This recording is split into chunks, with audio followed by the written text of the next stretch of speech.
So I was smuggling drugs, I was smuggling guns, I was involved in lots of high profile bank fraud. It came to my court day and I was learning all of this healing stuff at the same time.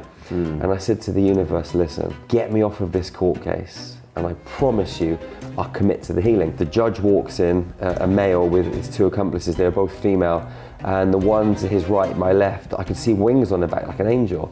And she looked at me and winked and I was like, wow. I'm gonna get off this. Okay, you get taken up into a spaceship. So tell me about that. This little space pod lands in the garden and I look over and there's a blue being inside of it. And they hugged me and I'd never felt so much love in all my life. It was absolutely incredible and I didn't want the hug to ever end. Yeah, I thought my stories were crazy. Those 13 spheres are the way out of this matrix. So does that mean that the people watching this right now are meant to be watching this?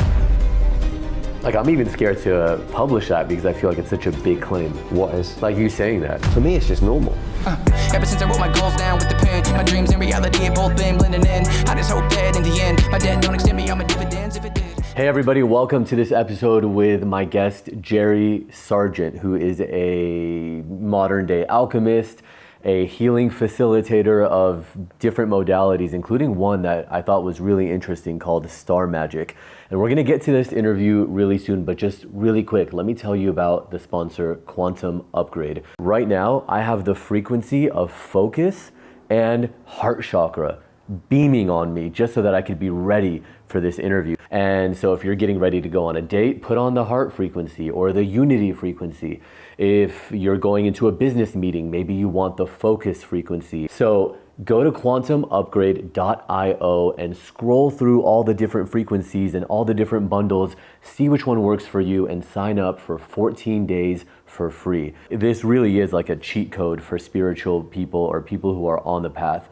So once again, quantumupgrade.io, use the code FRANKLY and you'll get 14 days of a free trial. So I was smuggling drugs, I was smuggling guns, I was involved in lots of high profile bank fraud.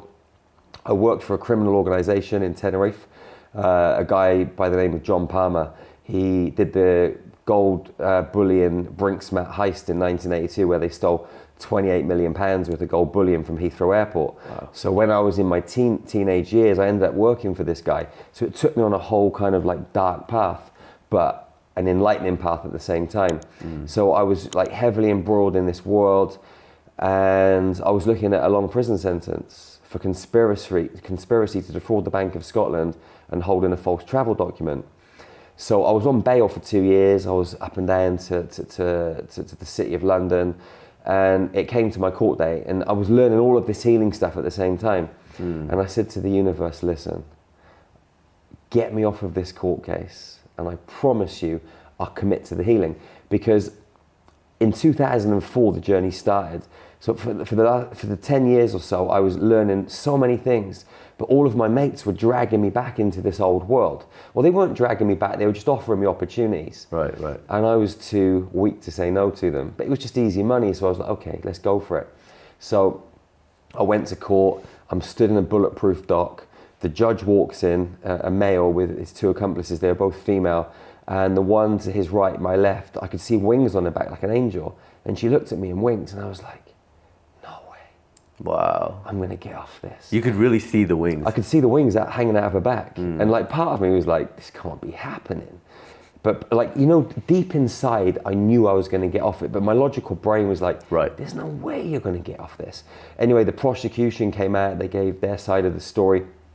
They brought stuff up from when I was a kid. Like they made me out to look really bad. And then my solicitor, she gave our side of the story. They went out and deliberated. They came back in 40 minutes later. They said, we can see you're a changed man. We're going to give you a 1 year conditional discharge and an £80 court fee. You're free to go. Wow. And so I just got up, walked out of court. The police officer came up to me and said, Jerry, you should have gone down for a long time today. And I laughed. I said, I know, but I didn't. And I walked out of court and that was it. I had to commit to it because I'd already made a pact with the universe, you know? So some people would not keep with it. You know what I mean? So it still says a lot that you did, that you're like, I'm going to keep with this promise I made. Like everything I've ever done in my life, like I'm a man of my word. If I say I'm going to do something, I'll do it.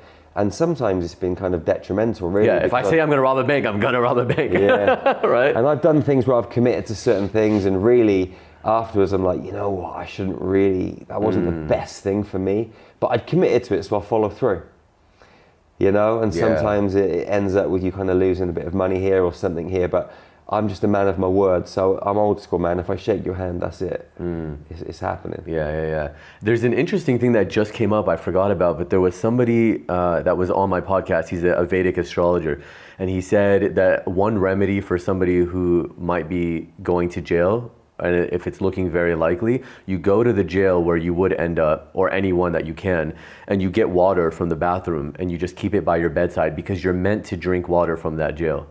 So if you know what I mean? So it's kind of like, if you do it, it's kind of like mitigating you having to go there to drink it. Like you've already done it. You've kind of done it, yeah. I get you. And I actually had a client who told me that there was a house she really wanted, and someone told her, put something valuable of yours in it, because there was a massive bidding war. So she's like, my husband thought I was crazy, but when I sent him with a crystal, a valuable crystal, and told him to just put it outside on the lawn, and he did, and they got the house. It just syncs up the frequency. Yeah, of like, this is my house, my valuable things are already here, you know? Beautiful. Yeah. Sorry, that was I digress, but I wanted for anybody listening to know that there are like little remedies like that. Absolutely. Yeah. I mean, it's, I had a tattoo on my elbow, and it's the tattoo of this vision of a house that I wanted to live in New Zealand.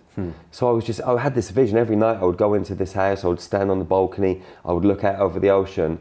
And then one day, our architect, he phoned me up, he said, Jerry, I've got the perfect house for you. And he sent me a picture. I was like, no way, that's the house that I've been envisioning for the last 18 months. And so we ended up moving to New Zealand and moving into it. Wow. And it had this exact same views on my elbow. Wow. So manifestation works if you do it correctly. Yeah, you're intense. You tattooed it. Yeah, I tattooed it on there, man. So that story is pretty amazing. Obviously about seeing the woman with the wings and getting out of jail and then committing your life to spirituality. But tell me about the car accident in Romania, was it? Yes. And how that changed the course of your life. Yeah. So back in 2004, I was with my ex-wife, 2 children, and we went to see my ex-wife's parents in a place called Piatra, which is up in the mountains. And we were traveling back to Bucharest airport early in the morning. It was dark. I was asleep in the taxi in the passenger seat, and Laura and the children were in the back, and I just hear a loud crash. I wake up, the car's swaying from side to side. There's glass and wind everywhere. And I think, man, we're in a bad accident. We're either going to hit the oncoming traffic or the car's going to flip over. And then all of a sudden we came to a stop and there was no other cars on the road. And I thought, this is weird. Like, where's the other cars? What did we hit? There was a hole in the windscreen. There was blood dripping down my face, but I wasn't bleeding. I looked at the taxi driver to my left. He looked petrified, really scared. Our daughter Alea was underneath the driver's seat. Laura had Josh in her arms. He was only 2 years old at the time. And their mouths are full of glass. So I get out of the taxi. I look about 30 meters up the road and I see these 2 ladies. One of them's got her ankles cut clean off. What? Yeah, her ankles were just cut clean off on the floor, like just separated from her body. The other one was physically okay. Both of them are screaming, crying. There's a guy that's come out from a nearby factory. I look about another 150 meters up the road and there's what looks like a dead body. What had happened is these 3 ladies were crossing the road in the morning. The first one came through the windscreen, smashed me in the face whilst I was asleep, got flipped over the car and died. Second one had her ankles cut clean off, and the third one was physically okay. So I checked on Laura and the kids, and I'm focused on what looks like this dead body, like the ankles and all that. I just wasn't even really paying any attention to it. I was just focused on. So it was your driver hit them? Yeah. Yeah, and the front of the car had come right up to the windscreen. That's how much it had hit this lady.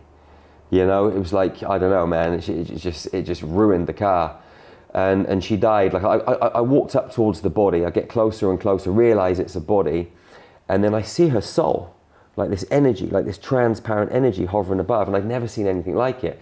Up until this moment, I was like, this stuff, you know, spirituality, God, the universe, it's for crazy, weird, strange people. I didn't believe in this stuff at all.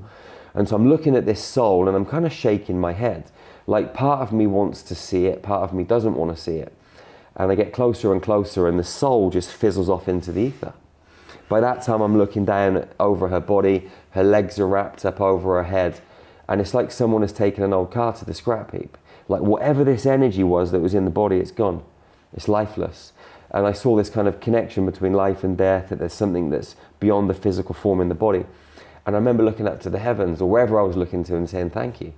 Like, I didn't feel sad or angry. I just felt really grateful that it felt like she'd sacrificed herself just to wake me up so I could go on this mission. I didn't know about star magic at the time, but I now know that she was a major catalyst who sacrificed herself to wake me up to go on this journey so I could help humanity. And so after this, things just started happening. Like, my ex-wife had a headache. I saw this green energy in her head. I just pulled it out. And she got up off the bed like she never had a headache, and I thought, that's a bit kind of strange. Then I met my first spiritual teacher. She worked for Scotland Yard in the psychic division. She had a past life regression business, and she took me into hundreds of past lives. She taught me how to bring my light out of my body and travel, how to remote view, how to communicate telepathically, like lots of really awesome skills that I needed on this journey. So she kind of fast-tracked me. She was like an angel that got sent into my life. And so, yeah. And all of this was after the jail thing, right? The potential for jail. No, so the car crash happened in 2004. And then we moved to New Zealand. Then I got taken in a spaceship. Then when I came back, I was in these ancient mystery schools learning the codes that I downloaded on this other planet, on Alpha Centauri. And then I was arrested at the same time as moving back. So I was in the mystery schools day in, day out, learning stuff, remembering more stuff about healing, practicing with people, friends, family, people that came into my life, going through this court case. It was all happening simultaneously. And it was 2014 or 2015 I went to court. Okay, so then the spaceship is, tell me, okay. There's so many stories. All right, so then you get taken, I'm totally jumping ahead from where I had structured it, but okay, you get taken up into a spaceship. So tell me about that. So what happened is, we decided to move to New Zealand. Yeah. The reason we went there, it's crazy really thinking back, but at the time it seemed like the right thing to do. So we found this company called the Matrix Institute. They're based in America.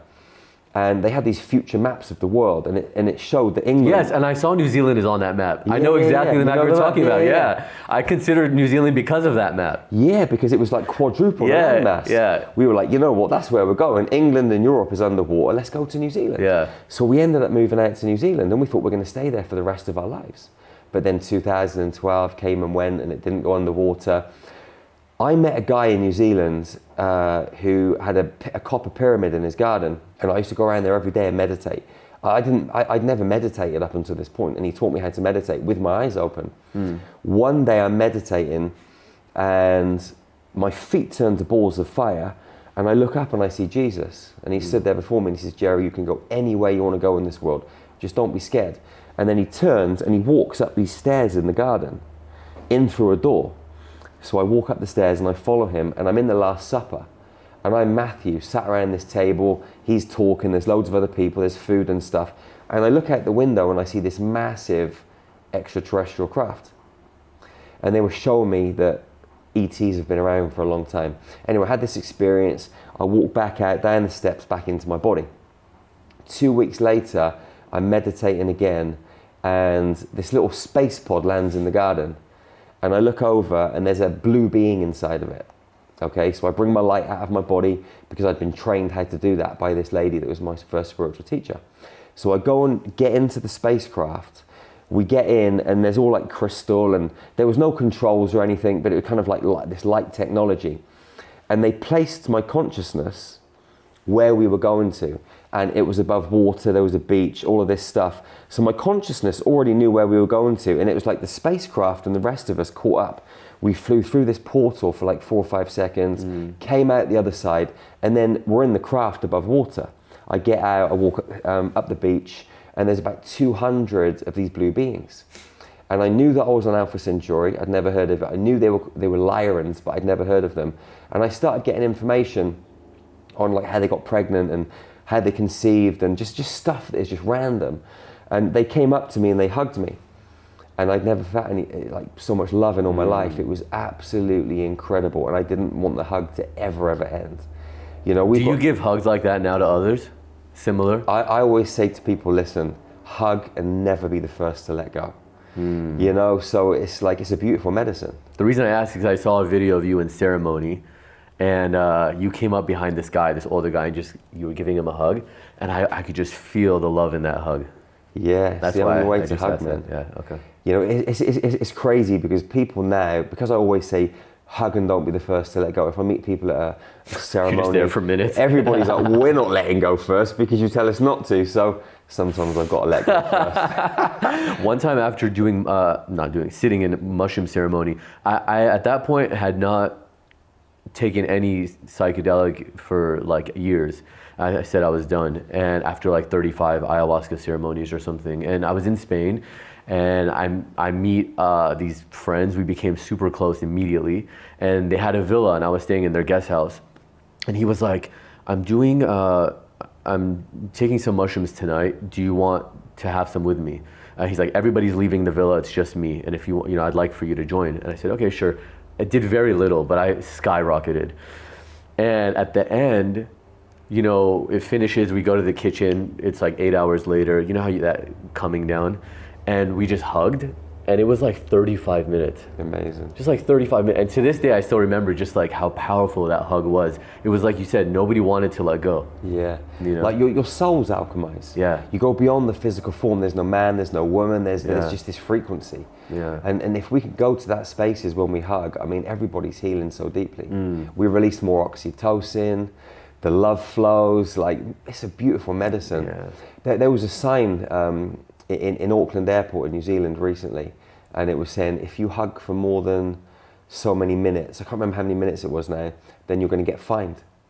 So they were stopping people hugging for so long, and when you hug for 8 minutes, magic happens.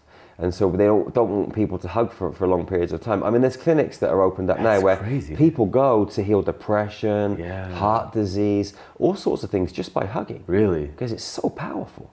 Yeah, I've heard that with laughing too. There's clinics and stuff where people just go and they just laugh and laugh and laugh. Laughing. I did like a remote viewing class in Germany a few years ago, and I remember she was telling us a story about this place, this monastery. People would go far, I don't know, Tibet or Nepal, one of those.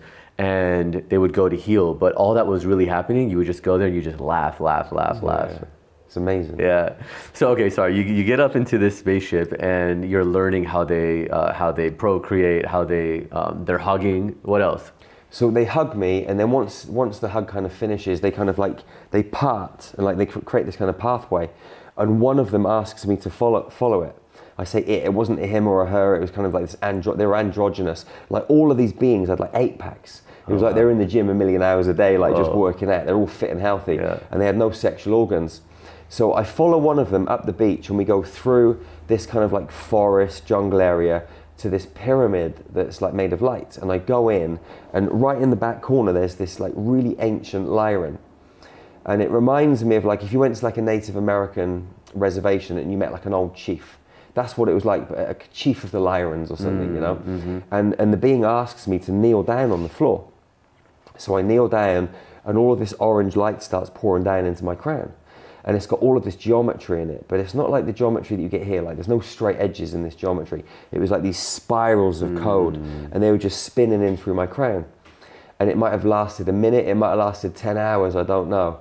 But when it was over, 2 of them picked me up like underneath my armpits, and they frog marched me back to the space pod, stuck me inside, flew back through the portal. I get out, go back into my body, and then nothing happened for like 2 years. And I'm waking up every day, come on guys, what's next? I was like dying for the next piece of knowledge and information. Like I was so hungry for it, you know? And nothing happened, and then one day. Are you a healing practitioner who is stuck in a job that drains your soul? Or maybe you are currently practicing but struggling to find the right clients and be seen? Well, in my online course, Awaken the Healer Within, I will show you how to ditch imposter syndrome, awaken your spiritual gifts using real, ancient, Vedic and Egyptian techniques, and all at the same time build a prosperous business with soul-aligned clients who want to pay you. I'll show you the exact strategy that took me from 4-time Emmy Award-winning journalist to healing practitioner making 6 figures. Plus, there's a weekly coaching call so that I am guiding you every step of the way. Now, if you're ready to turn your purpose into prosperity, just visit awakenedhealers.com/join. I woke up and I knew we had to go back to England. I felt this real deep kind of intuitive pull. So I said to Laura and the children, we got to go back to England. And the kids are like, Dad, you're crazy. We just set up a health and fitness centre, a mixed martial arts gym. Like, it was going really well. The kids were happy at school. So they were like, we're not going back. How old were they at that point? Maybe 7, 8, and 7 and 9, something like that. So old enough to make it, like, be like, hey, we don't want to. Yeah, they knew they didn't want to go back. So anyway, I pestered them. I drove them crazy because I knew we had to go back. So after a few weeks, we put a manager in charge of our gym. We packed up our house and we flew back to England. And I'm out running one Sunday morning and I see some fairies flying around a tree. And I'm stopping and I look at the fairies and then an angel comes down. He says, my name's Archangel Gabriel. You need to write a book. I said, what's it called? He said, it's called Into the Light. It's about your life story. So I ran home, I wrote this book in 4 weeks, I published it, and as soon as I published it, I started seeing all the code. All the same code that came in the orange download on Alpha Centauri. So I'm saying to my guides, what am I supposed to do? They said, Jerry, you're lazy. You're not meditating enough. So I was like, okay. So I started getting up with my son Josh every morning at 5 a.m. and we were going into these meditations for 2 hours, and we were going to these mystery schools underneath the pyramids in Egypt. And there was a guy there that had these scrolls and he was opening them. On the scrolls, it was the same codes that I was seeing in the space, same codes as the orange download. And he was showing us how to use these codes to heal people. So we went for 2 hours every day for 9 months. And then Sorry, just to be clear for me and for the viewers, when you say mystery school under the pyramids, in your meditation? Yeah, so we're in these meditations, we're going down these corridors, down these kind of staircases and into these classrooms. When I got there, you know when you're 5 years old and you're at school and you have those like little wooden desks that you open up, you put the pencils and all that stuff in. We were sat at desks like that. Wow. And I'd look left and right and there was other human beings in there. And your son remembers the same vision. Absolutely. Yeah. Interesting. This is really interesting. Man, I've said it before and it's selfish, but like this podcast is a big part of my own, you know, when I hear these stories and I talk to people, my own awakening. I had my first ketamine experience like 6 years ago. I was at Sages and Sciences, which is like Deepak Chopra's event. And at that time, he was like supporting my company a lot, and just a great, you know, teacher. So he was like, you should try ketamine. My doctor who does it is here. So I was like, okay, cool. She came up to my hotel room and served me ketamine. And all I remember from that entire journey was going down these weird staircases in the pyramids. And at that time I was very spiritual, but not at all into like Egypt spirituality or any of that. I hadn't studied it, nothing about extraterrestrial. It was all really just like Hinduism and Buddhism. And the way you were just describing it, it was like there would be cracks, we'd go down some stairs and then there'd be like other, you know, hidden rooms and that was the whole thing, but it didn't lead to anything. But I just remember navigating these pyramids for like an hour. They're amazing. So this is interesting. After the class every day, Josh and I, we'd go and explore. So we'd look around underneath the pyramids. We found huge cities, we found a spacecraft. Sounds crazy, but we got in this spacecraft one day and we flew it through a portal and we went to Mars. And we met this orange extraterrestrial that was digging up crystals. So we get out of the craft and we're talking to this being and digging up crystals, and we flew the spacecraft back under the pyramids. We found so many things there. We found these healing pools deep under the pyramids, which I now know are actually real, that people have actually dug up and found. And for years I've been taking my clients and the people that we train, they take their clients into these pools underneath the pyramids, healing cancer, healing eyesight, fixing spines, like proper psychic surgery, removing tumors from bellies. People wake up with scars on their bellies afterwards. Really? Wild, yeah. None of this is new to me. So like since I was a kid, I mean, I grew up in a very esoteric family, and I've had family members who would go and have somebody do psychic surgery, and they literally would have stitches after, and the guy never touched them. Yeah. But I've never heard it happening in the pyramids in present day. Yeah, so I mean, one of the very first healing sessions that I kind of ever did when I first put Star Magic out there, a guy had 3 tumors in his belly. He had diverticulitis, peritonitis, E. coli, and he was in hospital. And the doctors said, listen, you'll be lucky to make it through the next 24 hours. But if you do, we're going to have to cut 10 feet of your intestines out and put a colostomy bag in. Anyway, they pumped him full of drugs, got him through the next sort of 24 hours. They sent him home. This was like over Christmas time. And they booked him in for February to have the operation. Anyway, he gets in contact with me. I'll go in to do this healing session. and we take him underneath the pyramids into these healing pools, and we lay him down next to one of the pools on this kind of like concrete slab. These beings come out with crystal light rods, they cut his belly open, they're taking the tumors out. If you go Everybody sees this, or only the person experiencing it? Well, me as the person that is actually facilitating the healing, I'm experiencing it, and the person that is having it facilitated on, some people see it, some people are just under, and they have no recollection. But he had full recollection, and if you go to our website and watch the testimonial, the way he describes it is 2 unicorns came in. No, a unicorn comes and kisses him on his nose, and then 2 shafts of light came back down by the side of his bed, and then he wakes up in Egypt. And he said he could feel my hand going into his belly, but it wasn't my hand, it was the Egyptian surgeons I was working with. So anyway, he wakes up after the healing session, looks down, he's got a big scar across his belly. And he feels amazing. He goes back to the doctors, does all the tests, there's no tumors, all the bloods are okay, no diverticulitis, none of that stuff. And the doctor says, what happened? He goes, I had a spiritual operation.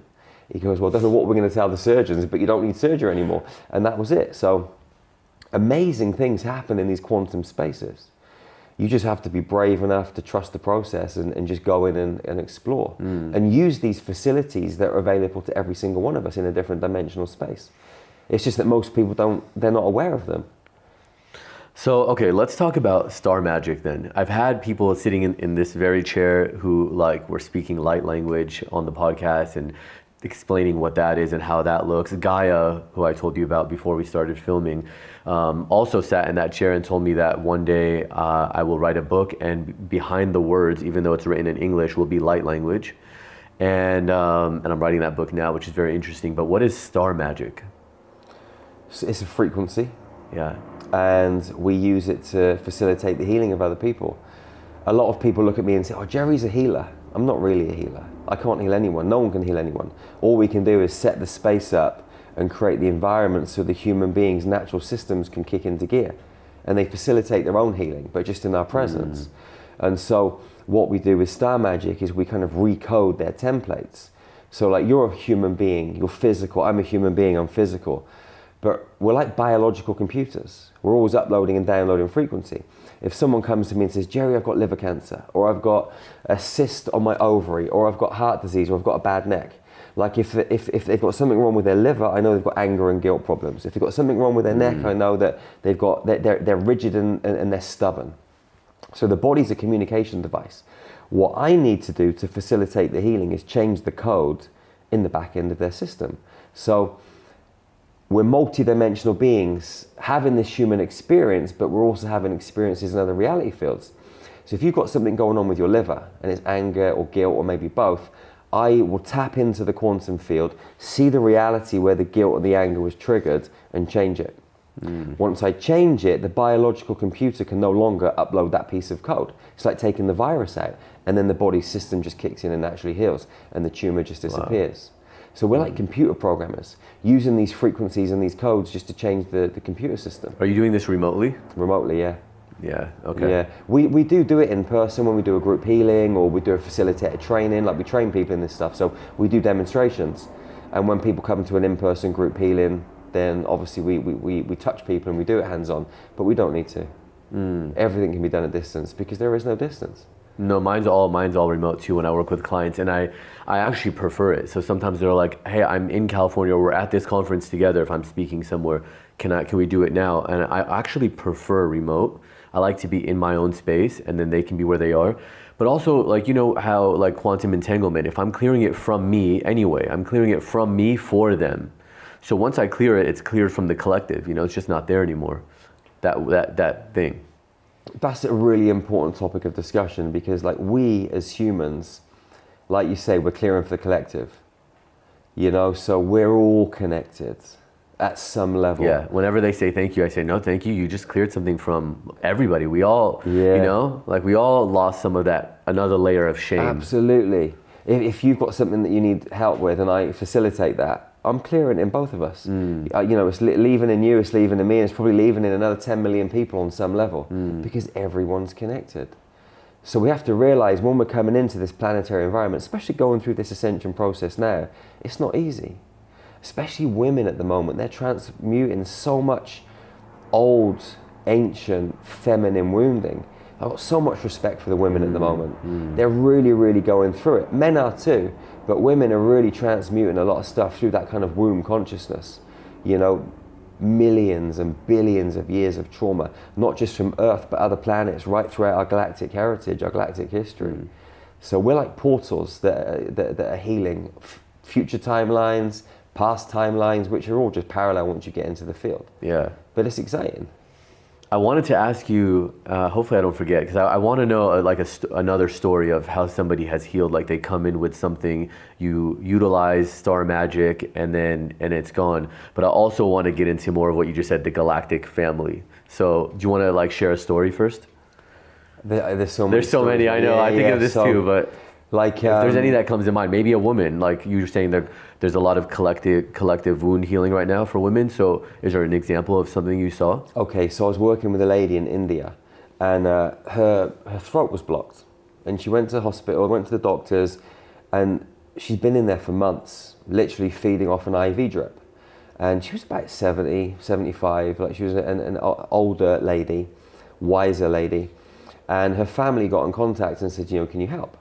And I always say yes, even if I've not got a clue. I just say, yeah, absolutely. And then just commit to it and work it out, because you never really know how you're going to help someone. Because for us, healing is like playing a game. If someone comes to me with a particular injury, illness or disease, and then someone else comes the next week, I can't say, well, I just treated Dave like that, so let me treat John like that as well. They're completely different souls and different bodies with different soul experiences and histories. So we always ask the question, please show me something I don't know, to help me facilitate the healing of this incredible human being. And when you say, please show me something I don't know, you're opening yourself up to that universal intelligence, and then you just start to play. Wow. So it makes it interesting. I'm going to try that. That's cool. It works, man. It's so cool. Yeah.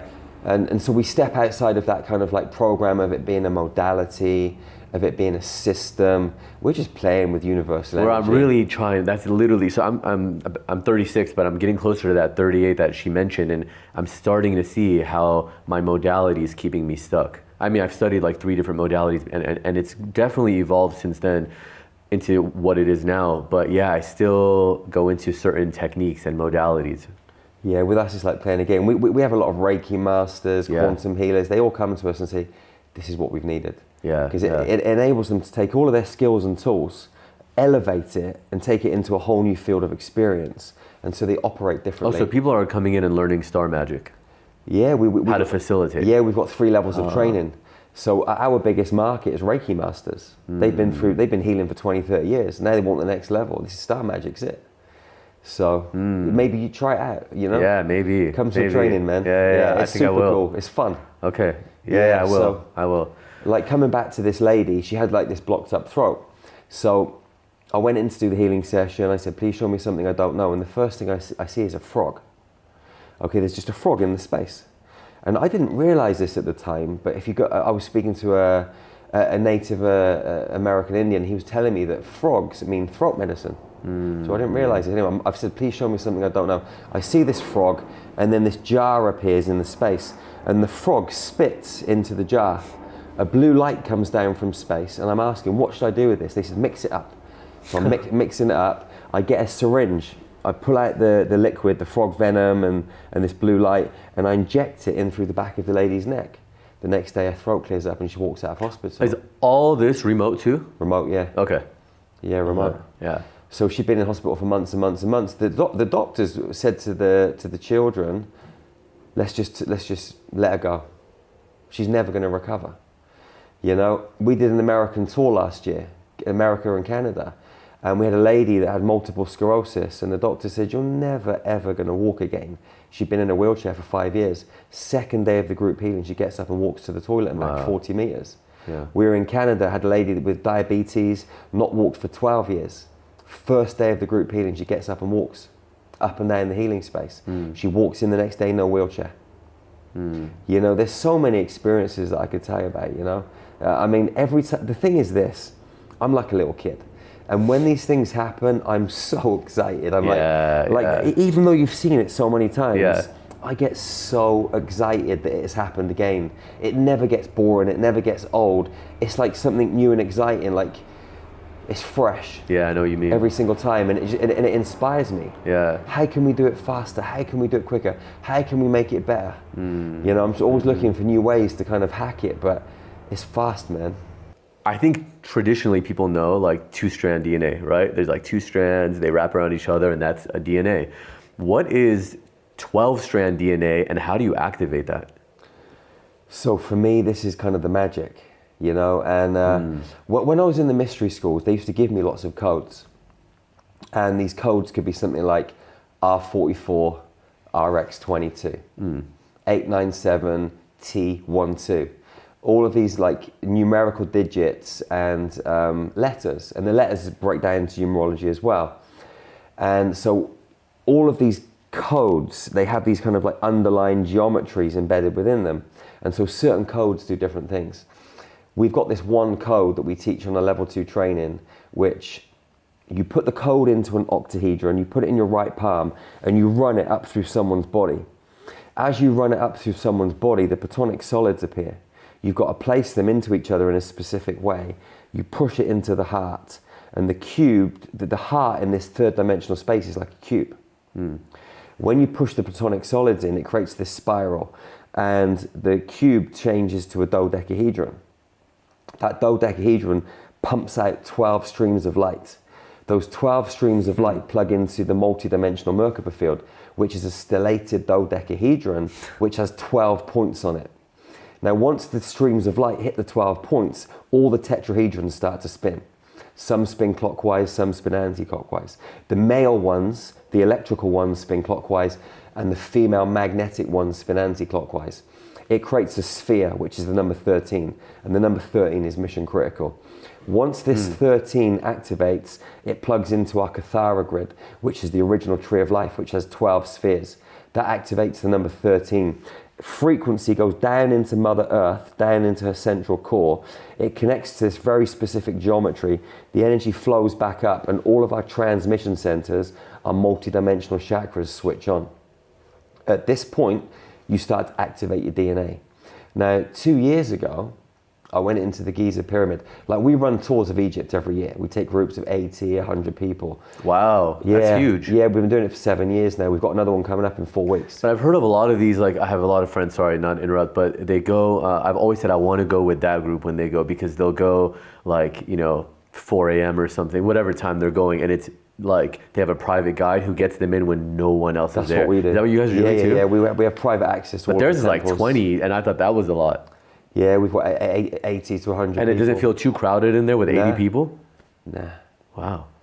Okay, sorry. Nah, it's just good. That's incredible, yeah. The thing is, because I never want to go with the general public ever. Yeah, our groups are amazing, man. Yeah, they're supersonic. So like, it was 2 years ago, 2023, and my birthday is the 8th of March. So I booked... No way, it's my mom's birthday. Really? Yeah. Yeah, Pisces, man. Fellow Pisces. Yeah. So I booked the whole Giza pyramid for myself. I wanted to go in the dark on my birthday. So it's the morning of my birthday, and the guy phones me up. He says, Jerry, we can't go in. We've got to go in on Friday, which was the 11th of March. So we were due to go in at 11 p.m. on the 11th of March. I was going to go in on my own in the dark. Now, I went in and had this experience, which I'll tell you about. But when I came out of this experience, someone contacted me and they sent me a Twitter post. And this Twitter post was written in January. I went in March, and the Twitter post said, on the 11th of March this year, something incredible is going to happen in the Giza pyramid. No Nuts. way. I know, it's crazy. So anyway, I go into the Giza pyramid, I go down to the well, I spend a bit of time there, I go up to the Queen's chamber, spend a bit of time, and then I go up to the King's chamber. I lie down in the middle. The box, or the sarcophagus, that's over on the right-hand side, it's not supposed to be there, it's supposed to be in the middle. So I lay down where it was supposed to be, where the energy is top-notch. Oh, you mean it's been moved? It's been moved, okay. yeah. Okay. So I lay down in the middle, and the sequence that I just told you about with the octahedron, the code, I run all of that frequency up through my body. Now, if you look at the walls and the measurements in the King's chamber, it's measured in cubits. If you break the cubits down to meters and you run the numerology, it breaks down to 11, 11, 13. If you add 11, 11, 13 together, it makes 35, which is 8, which is a stargate. Now, on the walls of the King's chamber, there are constellations. So there are 13 constellations in our zodiac. So once I'd run these codes, I connected to the 13 constellations, ran them into the walls of the pyramid, and the walls in the pyramid disappeared. They completely collapsed. Now I've got my eyes closed. I see all of this orange light. There's all of these beings walking into the space. I can hear them walking around me. So I think, let me open my eyes. So I open my eyes and I'm seeing exactly the same with my eyes open as closed. There's no walls in the pyramid. It's just all this orange light, all these portals have opened up and all of these beings have come in. Some were dark, some were light. It was crazy. And I never get scared. But I was like, come on, Jerry, breathe. You've got this. Like it was really intense. And you're by yourself completely in the whole pyramid, myself, or just in that room? In the whole pyramid. Wow. No one's in it. All the lights are off. Just completely me. That's what I'd organised. I went in for 4 hours on my own. Yeah. So I'm lying down. There's all these beings walking around. And in previous podcasts, I told people that my lights came out of my body and I went up through this bend, through these stargates and up to the God worlds. And when I came down, my body was facing the other way. I was in the Dominican Republic a few weeks ago over Christmas, and I was doing some breath work and I was looking out to the ocean. And it's then that I realized what has happened, because imagine, you go up and you come down, your physical body's the other way. How is that possible?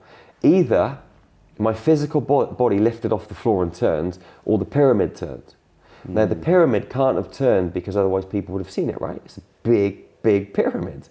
It's not going to turn without anyone noticing. So I realized then that my physical body must have actually dematerialized, turned into pure light, and all of my body and everything went up to the God worlds.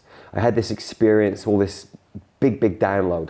And when I came back down, I'm facing the other way. I get up and sit up and I'm like, I'm facing the other way. This is crazy. But I couldn't put two and two together. I just couldn't figure it out. And it took me like almost 2 years to figure out that I actually dematerialized my body and had that full 12-strand DNA activation, which was amazing. Man, I thought my stories were crazy. This is just amazing. I don't mean crazy in a bad way. No, I understand. I feel like a lot of people think about you in those days when you're like putting on heists and doing all this stuff. Imagine him thinking you'd ever be sitting here telling these stories. I couldn't ever imagine it, Yeah. It's just so far removed, Yeah. Yeah. I want to ask about extraterrestrials in general, or whatever, all these experiences in the pyramids, because, and by the way, I want to go on one of your trips. I think 2028, I think it is, or 2027, there's this amazing alignment happening there. We're looking at it, just booking everything at the moment. Oh yeah? Do you know which one I'm talking about? Is it a specific thing? There's this some crazy, beautiful solar eclipse that's taking place. It only takes place every now and again. Wow, yeah. Yeah. Okay, is it 27 or 8? Do you know? I think it's 26, isn't it? Is it 26 or is it 28? I think it might be 28. I know that our team's looking at it at the moment and getting it organised. Yeah, wow, now, they're already organising it. Yeah, because people are booking up the hotels already. Wow, yeah. It's such a big thing. Oh my God, I need experiences. So booking all those private visits on that, it'd be important to get it locked in there. There will be private visits, right? Absolutely. Yeah. There's no point going in with a crowd of people. There's no way I would. It's not like these are not going to happen with a crowd. The things that you're experiencing. Yeah, you need to really make sure that the energy is like on point. Something else that we've just done as well, me and a few friends, is so the Giza pyramid is Stargate number 4. And so it's been corrupted for a long time, and there's not really been that safe passage in and out, because there's been lots of negative beings around. That's why when I was going through this process, there were lots of light beings and lots of dark beings. The dark ones wanted to stop me, and the light ones were giving me safe passage. So what we've built recently, multidimensionally, is like an esoteric, best way to describe it. It's like a little bit like a mini castle that's over the top of Giza. And when we go to Giza in a few weeks, we're going to activate it. And it's actually going to protect Stargate 4 once again. It'll be a whole different Stargate. While you're there, or in general, it'll just be there? Well, once we activate it, it won't ever disappear again. Wow. Yeah, it'll be there in the quantum field, in the 5th dimension, looking after that Stargate. So when you want to travel in and out, it's going to be much easier. And who's we? Whoever wants. When I say we, I'm talking about us as a collective. Anyone that's remembered how to navigate these processes, because it's all down to geometry, it's all down to mathematics. Like our physical bodies, they run a false geometry. The planet runs a false geometry.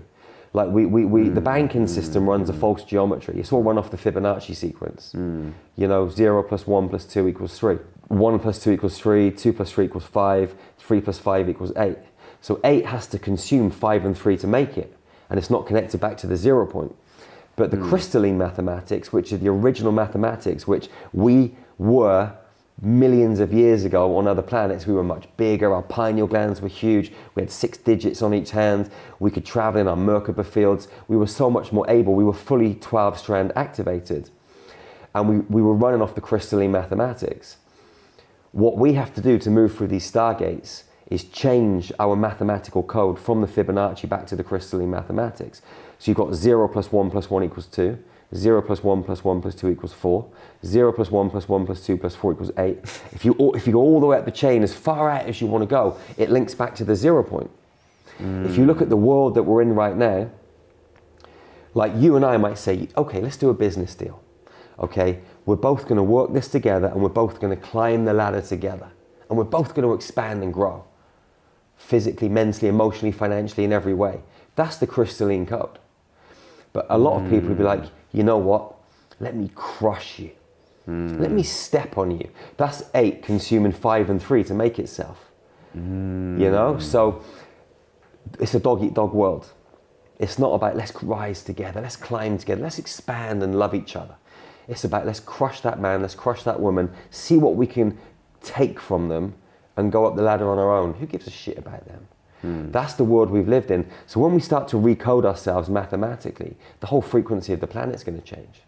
As above, so below. As we recode ourselves as human beings, we're going to recode the planet, we're going to recode the galaxy, we're going to recode the universe. Do you believe, because you spoke about going up in the spaceship, right, that very first time, that is your star family? And if so, does that mean that once you're done playing this role, you'll go back to that? This is a massive question, man. I know. So, like, well, because people will come around, in this community, they'll say, I'm Palladian. No, I get that. So I'm like, okay, what does that mean though, really? So I have a very, very strong affiliation with what we call the Kara-Nu tribe, which are from Avion. They're Lyrans, they're humanoid felines. So they're really tall. They've got like arms and legs like humans. They've got fur on their bodies. They've got heads of lions and lionesses. And I have been with that tribe for millions of years. I was that tribe. I incarnated on Avion many, many times. I remember through the wars there when the Alpha Draconians came in, they used laser technology and exterminated loads of our race. I remember running, trying to escape through portals, kings and queens and priests and priestesses being massacred and raped and murdered in the most horrific of ways. I remember getting on a spacecraft and escaping to another part of the galaxy and meeting up with other species where this had happened to them, and forming federations and new tribes and getting battle ready to go back to war. So the Kara-Nu tribe, I've got a really strong affiliation with them, but I've also incarnated as other species too. And what I think we shouldn't do as humans is say, oh, I'm a Palladian, oh, I'm a Lyran, oh, I'm an Arcturian, because then we're just pigeonholing ourselves again. It's all about separation and division on planet Earth. We raise our consciousness, to put ourselves back in another box and separate from each other. Well, you're Palladian and I'm Lyran. Okay, well, we're different. Really, we're frequency. We're love, we're energy, we're light, we're geometry. So let's go to the core of each other's beings and connect on that level. And understand, or understand, that we've had multiple experiences on different planets and we've got lots of information to share. But let's not separate ourselves in any way. Let's just connect on that heart-to-heart basis. Love each other and support each other on this spiritual mission. Yeah, it's a great answer. Yeah, I love that answer. Thank you for that. No, it's cool. Yeah. And just to add on to that as well, because there's so many reasons that we're here. One of the reasons that we're here is to go through a training ground. Like Earth is like one of the best training grounds. Like if you can come down to planet Earth, have your memory blank slated, be thrust into an environment where it's stacked against you. And then remember who you are. And then remember who you are. Yeah. That's the ultimate goal. Do you think that Earth is a school or a training ground or a game? It's all of it. Absolutely. I mean, think about this. If you ever come out of your body, there's so much love. It's just pure beauty, magic. Like there's no guilt, there's no anger, there's none of these low frequency emotions. When you're completely tapped in beyond this time-based matrix, when you're pure source frequency, you're just expanded. And it's amazing. And God, infinite intelligence, whatever you want to call that creation energy. So it's all of it. It's a training ground, it's a school. Like, when you're source intelligence, you come out of this game.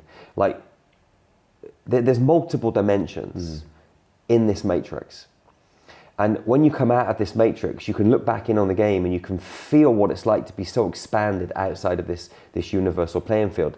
And when you're that oneness, you don't know anger, you don't know guilt, you don't know these low frequency emotions.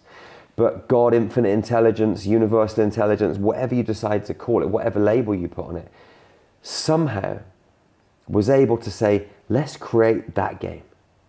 And let's drop a bunch of souls into that game and see how they get on. Now, I know the game has evolved over time, but for an intelligence to create this game and put us into this game, knowing we're going to forget about the game, knowing we're not going to know it's a game, know that we're not going to remember that we're souls having experiences on a multi-dimensional playing field, it takes a high level of intelligence. Now, that's one way of looking at it. Another way of perceiving this, and this is, they're all forms of truth. Like, Earth was dropping through dimensional fields after many, many galactic wars. And the dimensions were dropping. And some of these creator beings, huge, magnificent beings, who have created planets and universes and galaxies and multiverses, saw what was happening to Earth, and they decided to put Earth into a certain geometry to stop the fall in consciousness even more. And the geometry that they put Earth into was Metatron's cube. So Metatron's cube is housing planet Earth and this whole structure. Really? Yeah.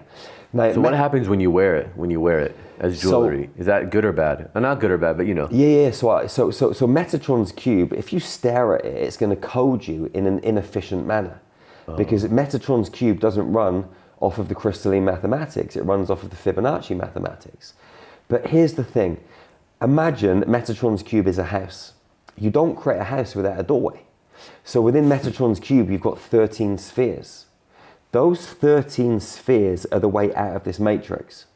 So yeah, you keep going to 13. Yeah. So 49 days after conception, in our mother's womb, 4 and 9 is 13. 8 little cells appear. DMT appears, so dimethyltryptamine, that powerful hallucinogenic. The 8 little cells form a Merkaba field. That Merkaba field is literally what we are. We're literally like geometrical, hallucinogenic beings.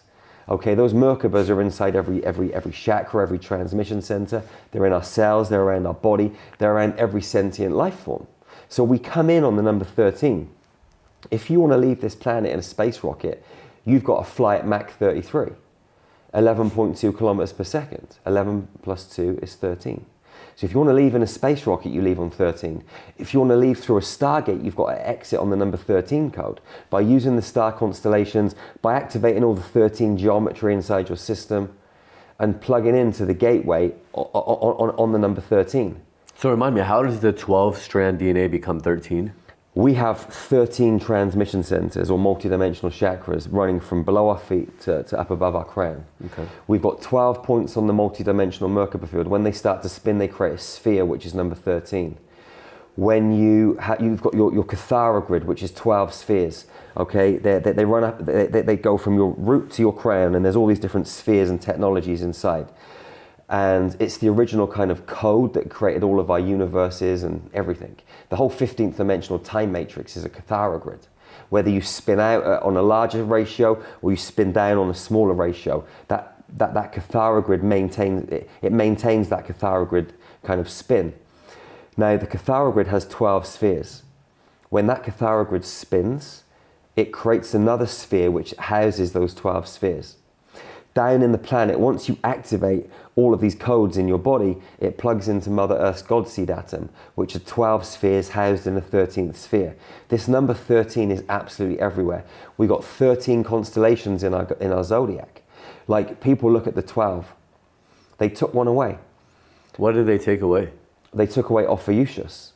Ophiuchus is the 13th. The number 13 is the divine goddess. It's the divine feminine.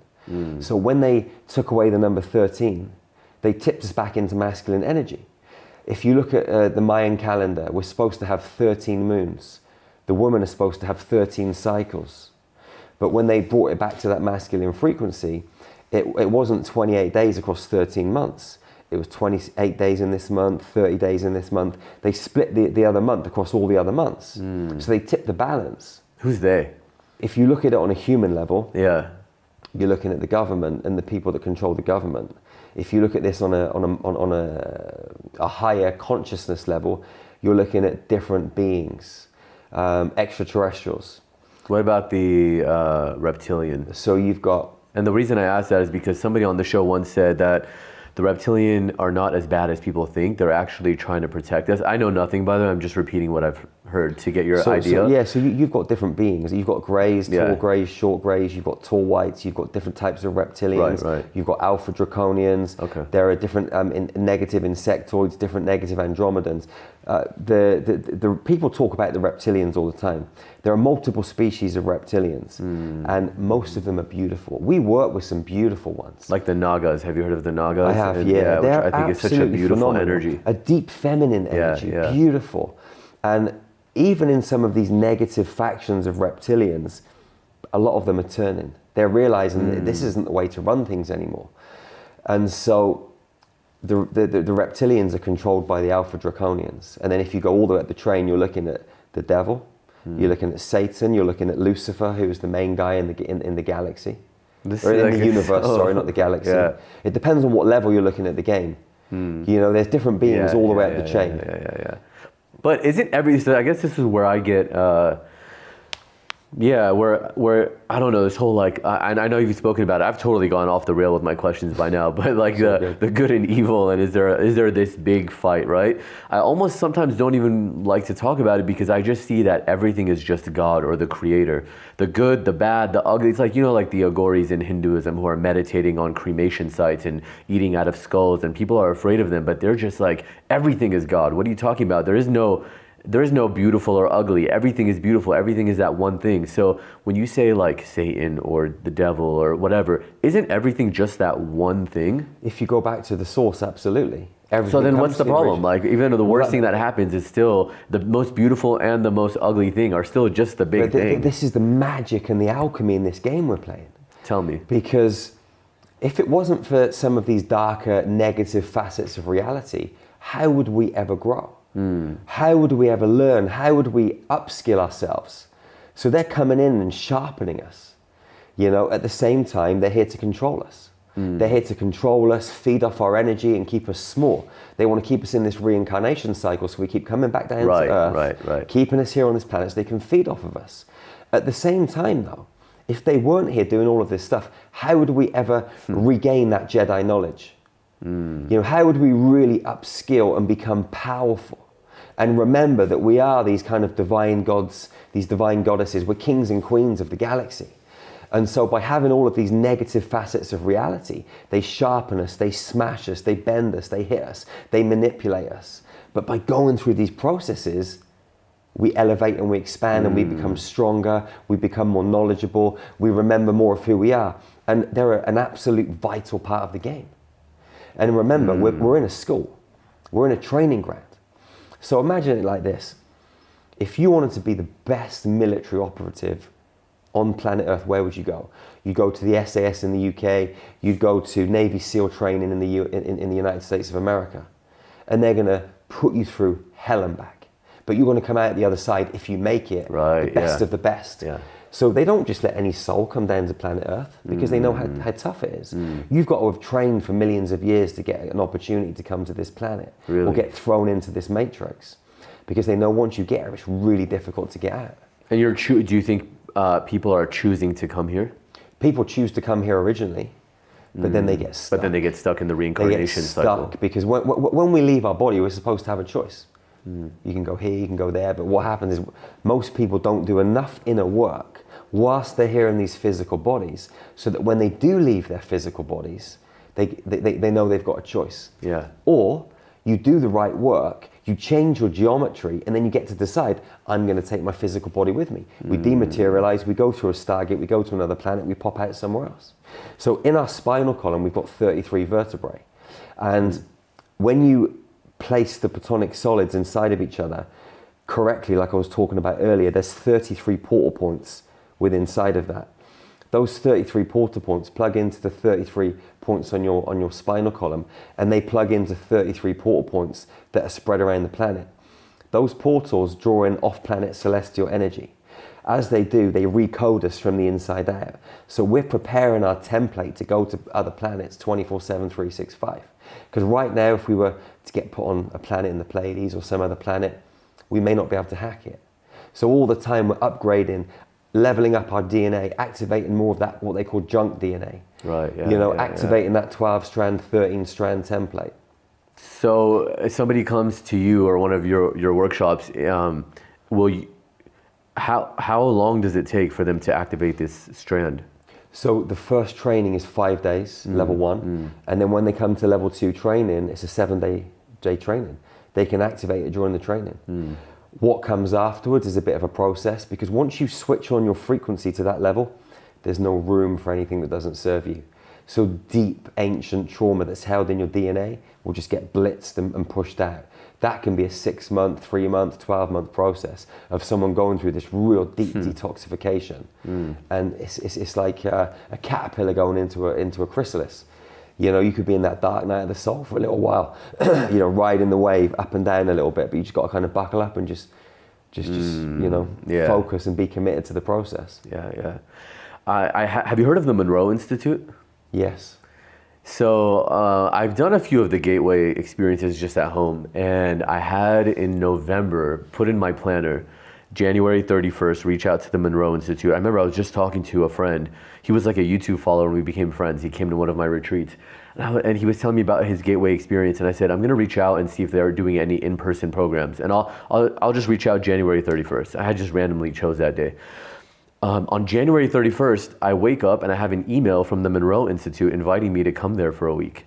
And it's end of March. And I thought, how weirdly telepathic that on the day that I had it to reach out to them, they reached out and asked me to come for a week to do one of their programs. So I'm going, and it's in March, so it's in about a month. By the time this airs, I will have already went. But I have a really strong feeling that something extraterrestrial is going to happen, and I'm meant to go there. And also that I'm supposed to go to Mount Shasta this year alone and have another experience like that. Amazing. What do you think that is, like that's happening? For me, for anybody who's having experiences like that, of like that calling, like you did, like we need to go to England. Yeah, I mean, we're just following the signs. We're following the guidance. We're always being communicated with. So in our heart, we call it a God spark, divine spark, diamond spark. We got this little diamond spark that plugs us into the God worlds. It's like, remember the film Batman and Robin years ago? Batman had the red phone. So they would phone the bat phone, and Batman would pick up, and then he'd go to rescue. This diamond spark is like the bat phone. We're always plugged into God, infinite intelligence, but most people don't listen. Right, yeah. It's always subtly communicating. And if you just listen, you don't really have to think. All you've got to do is just follow the instructions of this divine intelligence, and it will tell you, go here, go there. And when you go here and you go there. Man, it's so true. Yeah. So you were talking about ketamine earlier. Yeah. So I was in the Dominican Republic and Jamaica burying crystals. We've been burying crystals in like 30 odd countries over the last couple of months. We had to build this new dragon's wing to hold the new Divine Mother architecture. So I was in the Dominican Republic, and me and my girlfriend were supposed to fly to LA. And we went through this crazy healing experience because of the upgrades we've been having. So she decided to stay in the Dominican Republic. I flew to LA, and a friend of mine came to my hotel room.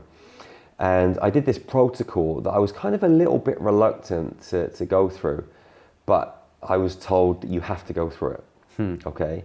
So he came to the house, or to the hotel room. I took some MDMA, pure MDMA. I took some inhibitors before that, took the MDMA an hour later, and then he injected me with pure ketamine about an hour later. My brain got folded in half about 5 times, ironed out, and I'm in the void. And I met these children, the souls of these children that me and my partner are gonna bring down to earth. Went to these councils, had these amazing experiences. The next day, I took some rapé. And I tipped straight back into my journey. Yep. And they showed me 144 strand DNA activation. It took me 2 days. I went through this whole process where they took me to meet my cosmic parents. They took me to meet my cosmic grandparents, and they took me to meet the Great Spirit. So I went through this whole process and was shown how to merge the spinal columns, how to merge the kundalinis, how to merge at these higher levels of consciousness, and how to bring this one kundalini spiral from what they called chaos or koros, from this big beautiful egg that's out of our 15th dimensional time matrix, back down through our bodies, and to recode the man and the woman in divine union to become a Stargate. So they told me that we have to teach this to the world for free. I was lying in bed crying my eyes out. What is it that you'd be teaching? So you have couples, Yeah. man and a woman, or it could be two men, it could be two women, whatever. But the masculine, feminine is the masculine, important thing? feminine, Okay. the polarity of the magnetic and the electrical. Okay. So we're going to be showing them how to merge at a deep level. And then once they merge as their cosmic parents, as their cosmic grandparents, and then there's many layers up through the chain. Once you merge at this highest level of consciousness, the divine couple in union on planet Earth become a Stargate. So you've got all of these Stargates all over planet Earth that are just radiating high frequency light, and it's going to expand consciousness on planet Earth. When they told me that I had to teach it to the world for free, or my partner and I was just lying in bed crying for hours. It was a beautiful experience.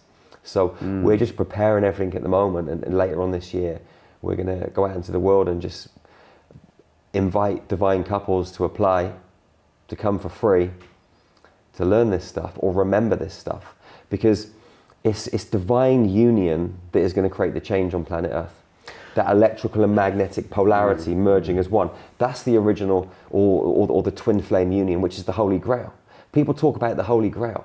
Oh, it's this artifact. We'll dig it up underneath this pyramid. The Holy Grail is a frequency.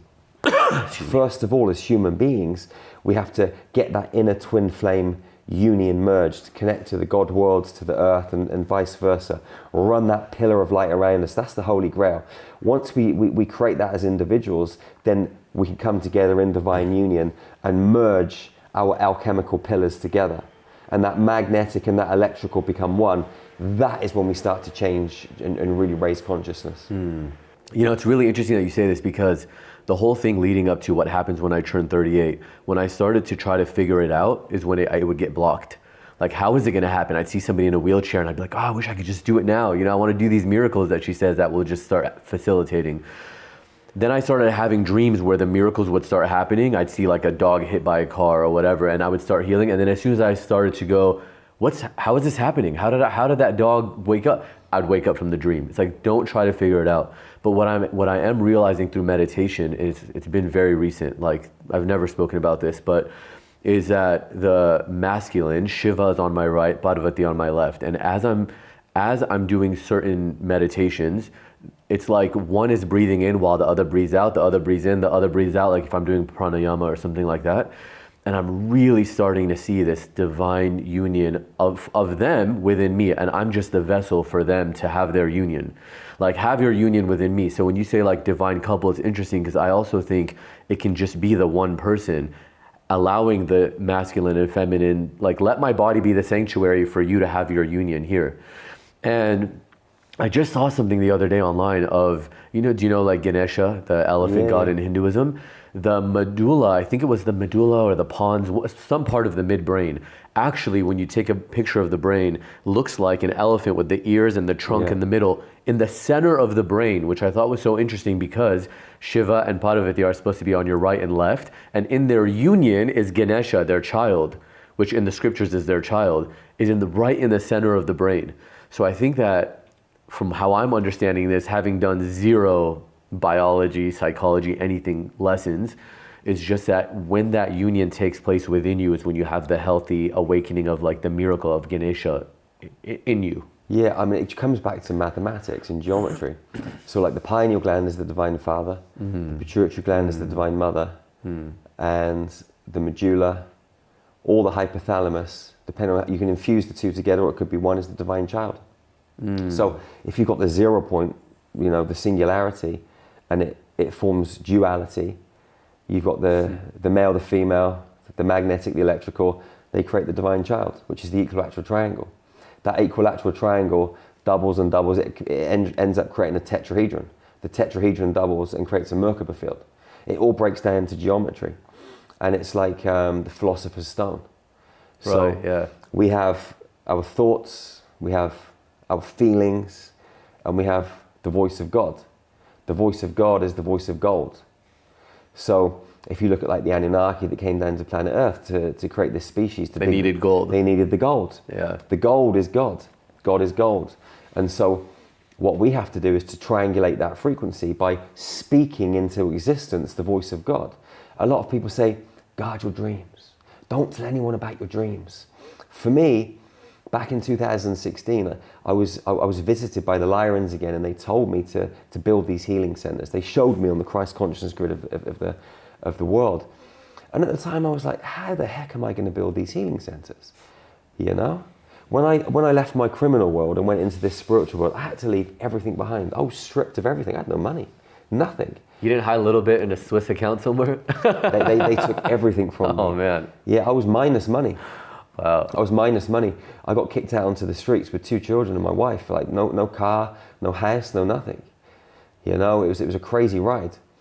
But when they showed me these healing centers, I didn't have a clue how I was going to build them, but I was telling everybody, I'm going to build 13 healing centers. You were doing it, you were saying this back then? Yeah, I was telling people this wow. in 2016. Now, 8 years later, we've bought land in Madeira, we've bought land in Romania, we've bought land in different countries. We've had our first healing center design. We're just in the process of finishing off planning permission. We'll be building it soon. But I've been speaking the word of God, not because I'm saying I'm God, but I'm a fractal of God. God speaks through me, God speaks through you, God speaks through every human being. So when you use your electricity, when you use your magnetism, and you infuse it with the voice of God, with that geometry, you're creating the philosopher's stone. That's the alchemy that brings things into existence. So we have to speak our truth. Tell me about, this leads right into what I was going to ask you, from making changes in the quantum or within you and how that reflects into the physical world. Let's talk about that. Yeah, I mean, just a prime example, there were those like hurricanes in Florida not long ago. So it was at a level 4, and a few hundred of us jumped online. We did a meditation for it, and literally within hours it went down to a level 1. So you're coding things in that way. When it comes to healing, if someone comes to me and they've got no gallbladder, then they're getting bile dumps. I can bring up their hologram and I can create a quantum gallbladder. I can link it into the rest of their organs and their bile dumps will stop. So you're doing all this visually, And energetically. So I'm seeing it visually, but there's also a lot of magnetism, a lot of electrical energy going into that.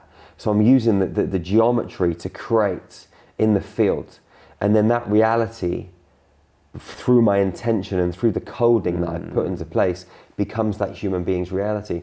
I'll give you an idea. We were in Romania a few years back, and this lady came to our training. And when she came to the training, her face was yellow and she had scabs all over it. And she'd put all this makeup on. I felt really sorry for her. Like, she was trying to cover it up, but it looked horrific. And I asked her what was going on. And she said she's on kidney dialysis twice a day. Like, her kidneys are really smashed. So I used her as a demonstration. So I brought her up, I lay her down on this healing table, and I'm asking, please show me something I don't know to help me facilitate this healing. And I see her on a spacecraft as an extraterrestrial, flying through space, being chased by these draconians. And she goes into this kind of crater. They capture her and her family, some other beings, and they torture them. So the kidneys, they store fear, massive amounts of fear, a little bit of anger. And so I recode that reality. I change the reality. I bring her out of that quantum space, change the whole reality, download that frequency into her body. I take her hologram up onto a Palladian spacecraft with a Palladian being that we work with, who's got some amazing technologies, and she rebuilds her kidneys. So I bring her back down, back into her body.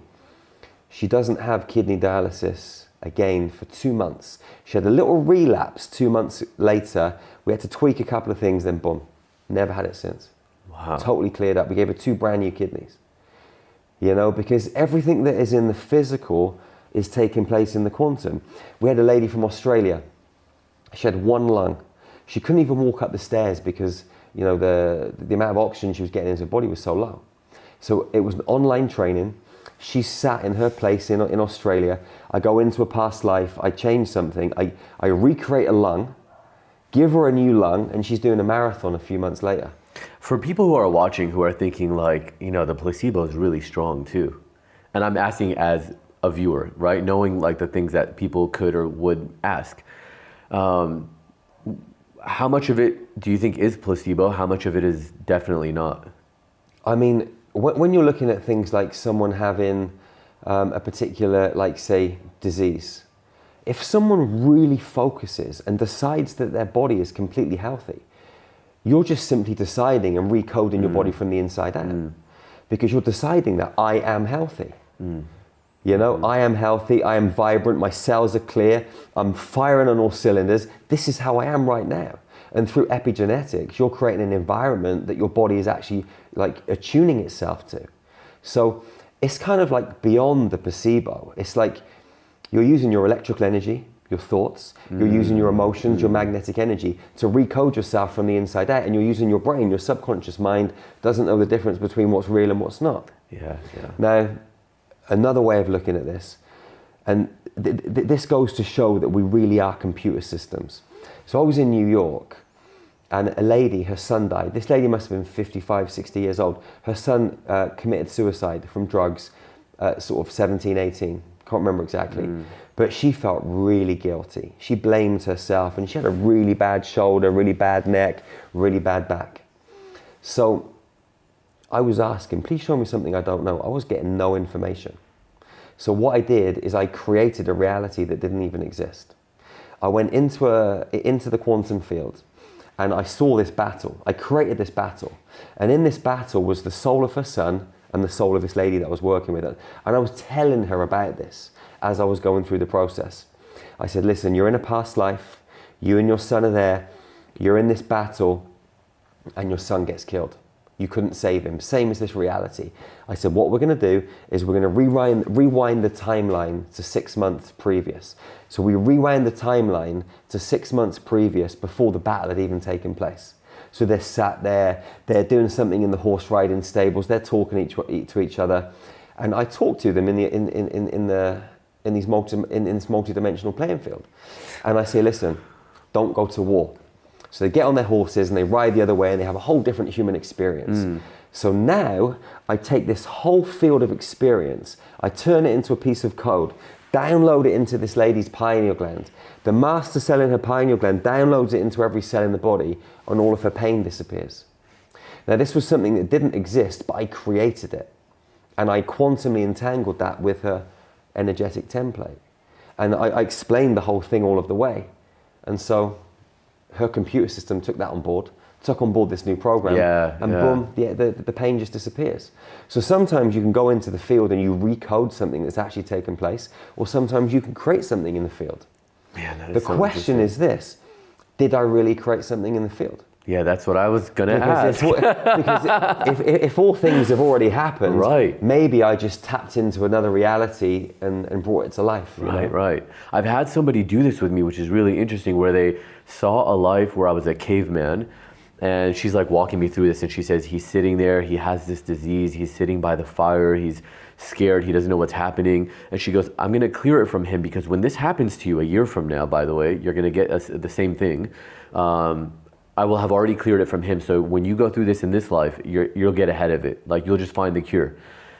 And something similar happened where I had something that would have been considered incurable. And then within 3 months, fully, probably before that, but 3 months is when I got checked again, fully negative. I checked again in 6 months, negative, 9 months, negative.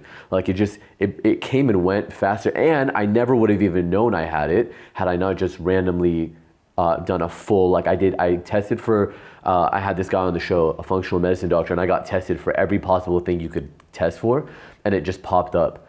And I'm like, no way, it's that thing that the woman said a year ago that I would get, but that I would get ahead of it.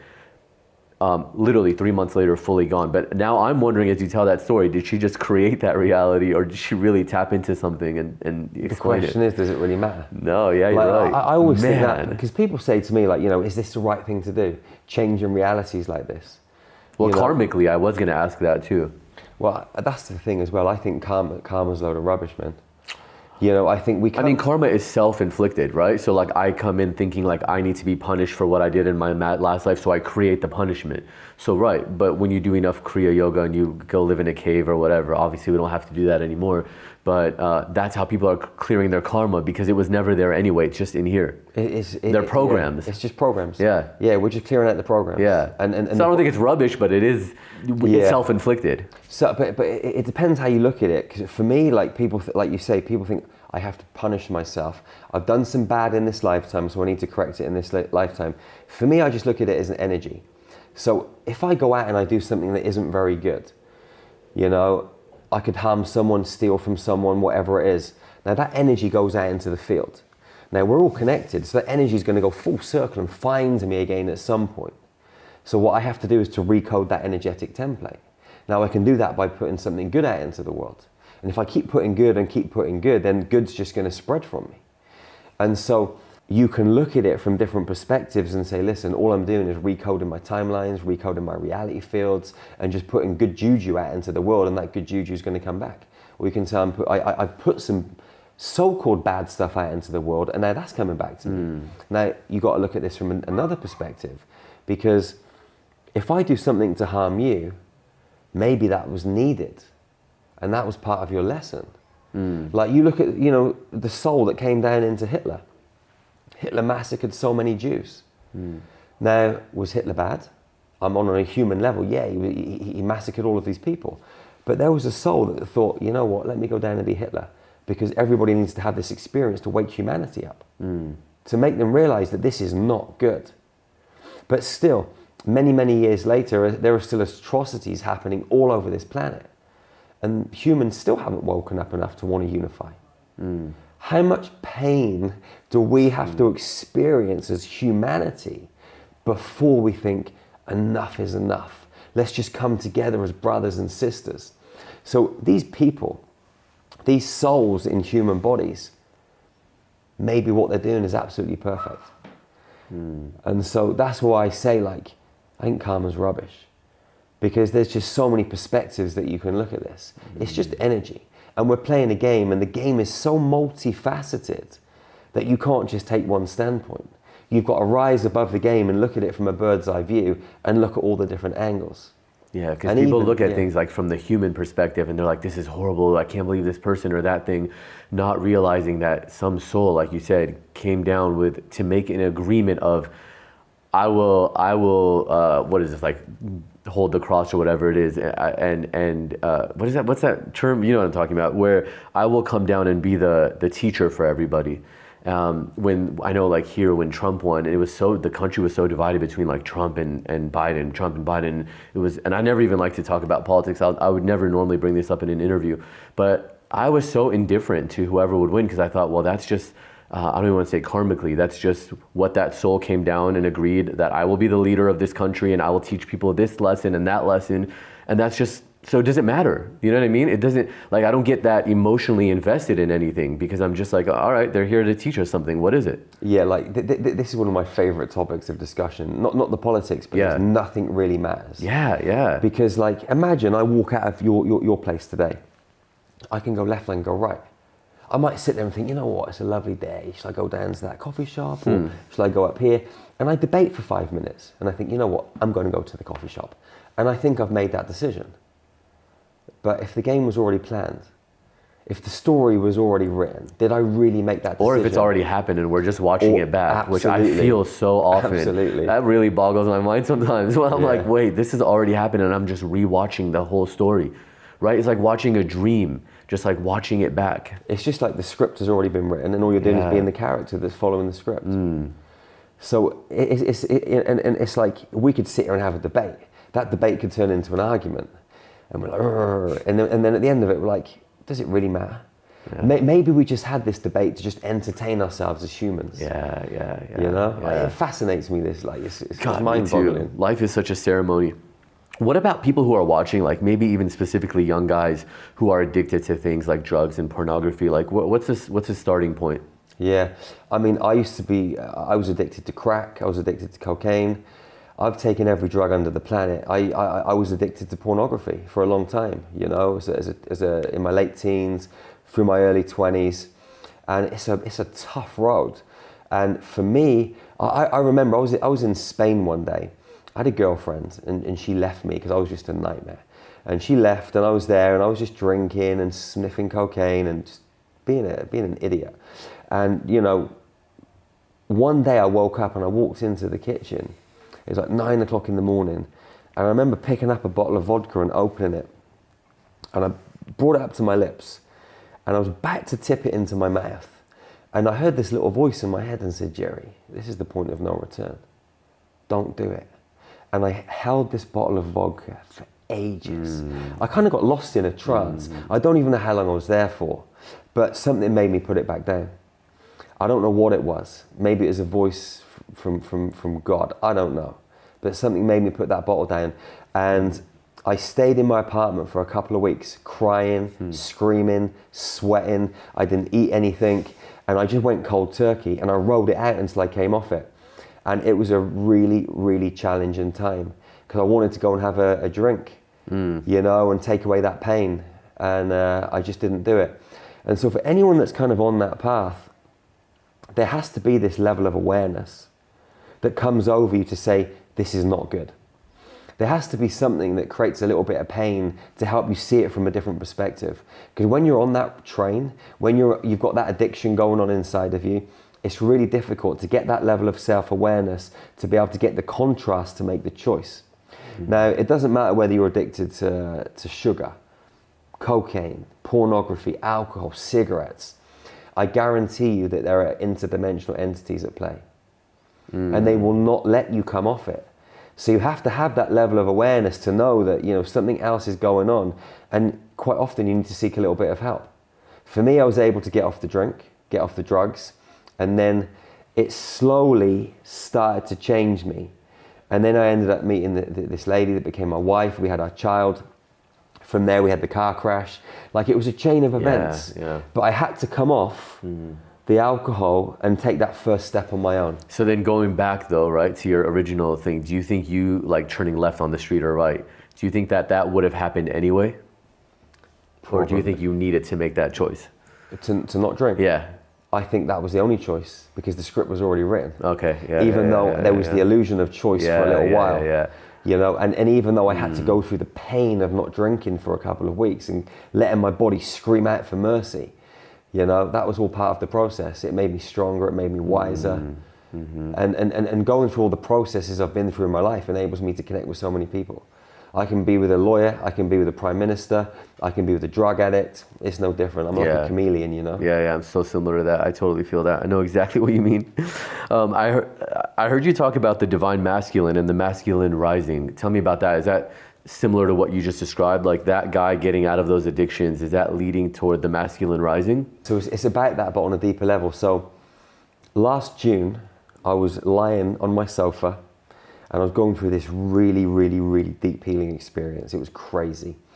And this big blue being came through the wall and he said, "My name's Moro. I'm one of the cosmic grandfathers." I said, "Okay." His head was bigger than a car. He was 70 foot tall. He made me jump, man. And he came through and he said, "I'm one of the cosmic grandfathers." And he contacted me on the 1st of June. On the 1st of July, we were starting a new workshop called Savage Man, where we were bringing a bunch of guys, 30 guys to Holland to break them down, teach them how to fight, do emotional work, do plant medicine, literally break them down and rebuild them and activate that lion, that divine masculine energy.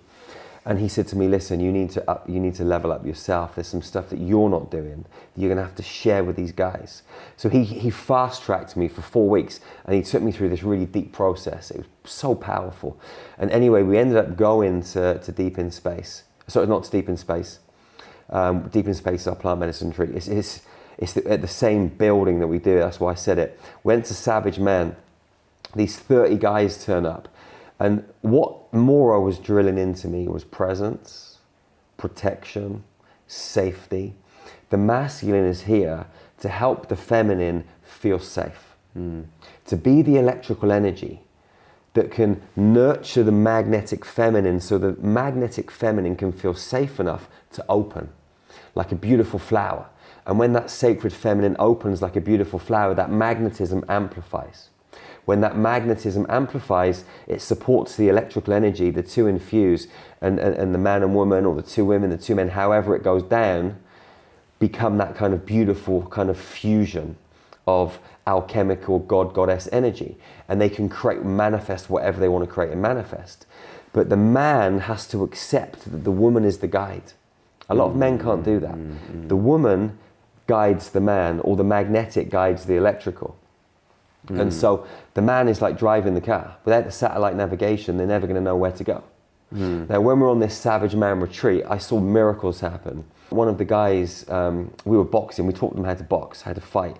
And this big Irish guy breaks this guy's ribs, second night of sparring. He comes in the next day, and the ribs protect the heart. So I knew that he'd had relationship issues, and actually split up with his girlfriend, his missus, a couple of months before, and she had the children, and his heart was broken. So I said, listen, go and lie down on the floor. And all the rest of us, 29 men, got around him, and we all held hands. And I took us into a light language transmission, opened our hearts, and we all just poured our heart and our soul into the space, this healing energy. I was crying my eyes out for 30 minutes. Other people were crying. The energy was so strong.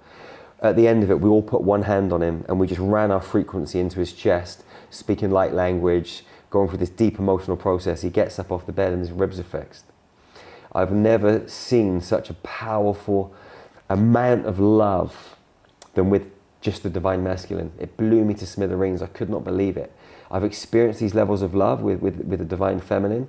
I didn't know men were capable of mustering up this level of deep love. Yeah. And so taking men into this experience where we broke them down emotionally, mentally, physically, and then we rebuilt them. They turned into these kind of lions, these gods, these kings. They were ferocious, they were savage, they were fierce, but they were balanced in that kindness, in that gentleness, in that alignment.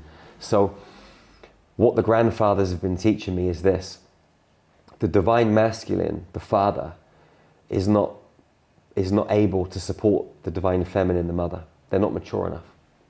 It has to be this grandfather frequency. The grandfather only speaks if the grandfather can add value to the conversation. The grandfather holds immaculate presence. The grandfather just is this beautiful, gentle, powerful, strong frequency. And every time the grandfather opens his mouth, you listen. Yeah. Because words of wisdom flow. Yeah. And so they've been showing me how to help men embody this grandfather frequency and activate this kind, calm, savage, warrior, God frequency in divine harmony, that balance of that electrical and masculine within the masculine, like you were talking about earlier. You know, having that alchemical flow in each of them, and really raising that masculine energy and going out into the world to be the protectors, to enable safety, to lead, but also allow themselves to be guided by that beautiful feminine magnetism. Yeah. Not so many questions, so many things I want to say, you know, it brought up a lot. But I just want to end really honestly, because I have so much to get into that I feel like we're taking it so far. I mean, I don't know how you are on time, but I'm good, man. If you want to chat some more, you know. I mean, I just want to also get into the lion energy is coming in so strong lately, and as I say that, I'm looking back and I'm seeing a lion. But what do you think the role once everybody is balanced, we have the women who are working on, or let's just say the feminine working on their inner feminine, the masculine working on their masculine, what's the end goal of it all? Like, why should somebody be balanced? For anybody listening who's wondering, like, why would I need to go to a Savage Men's retreat? Well, let's look at what it's like when you're not balanced. Yeah.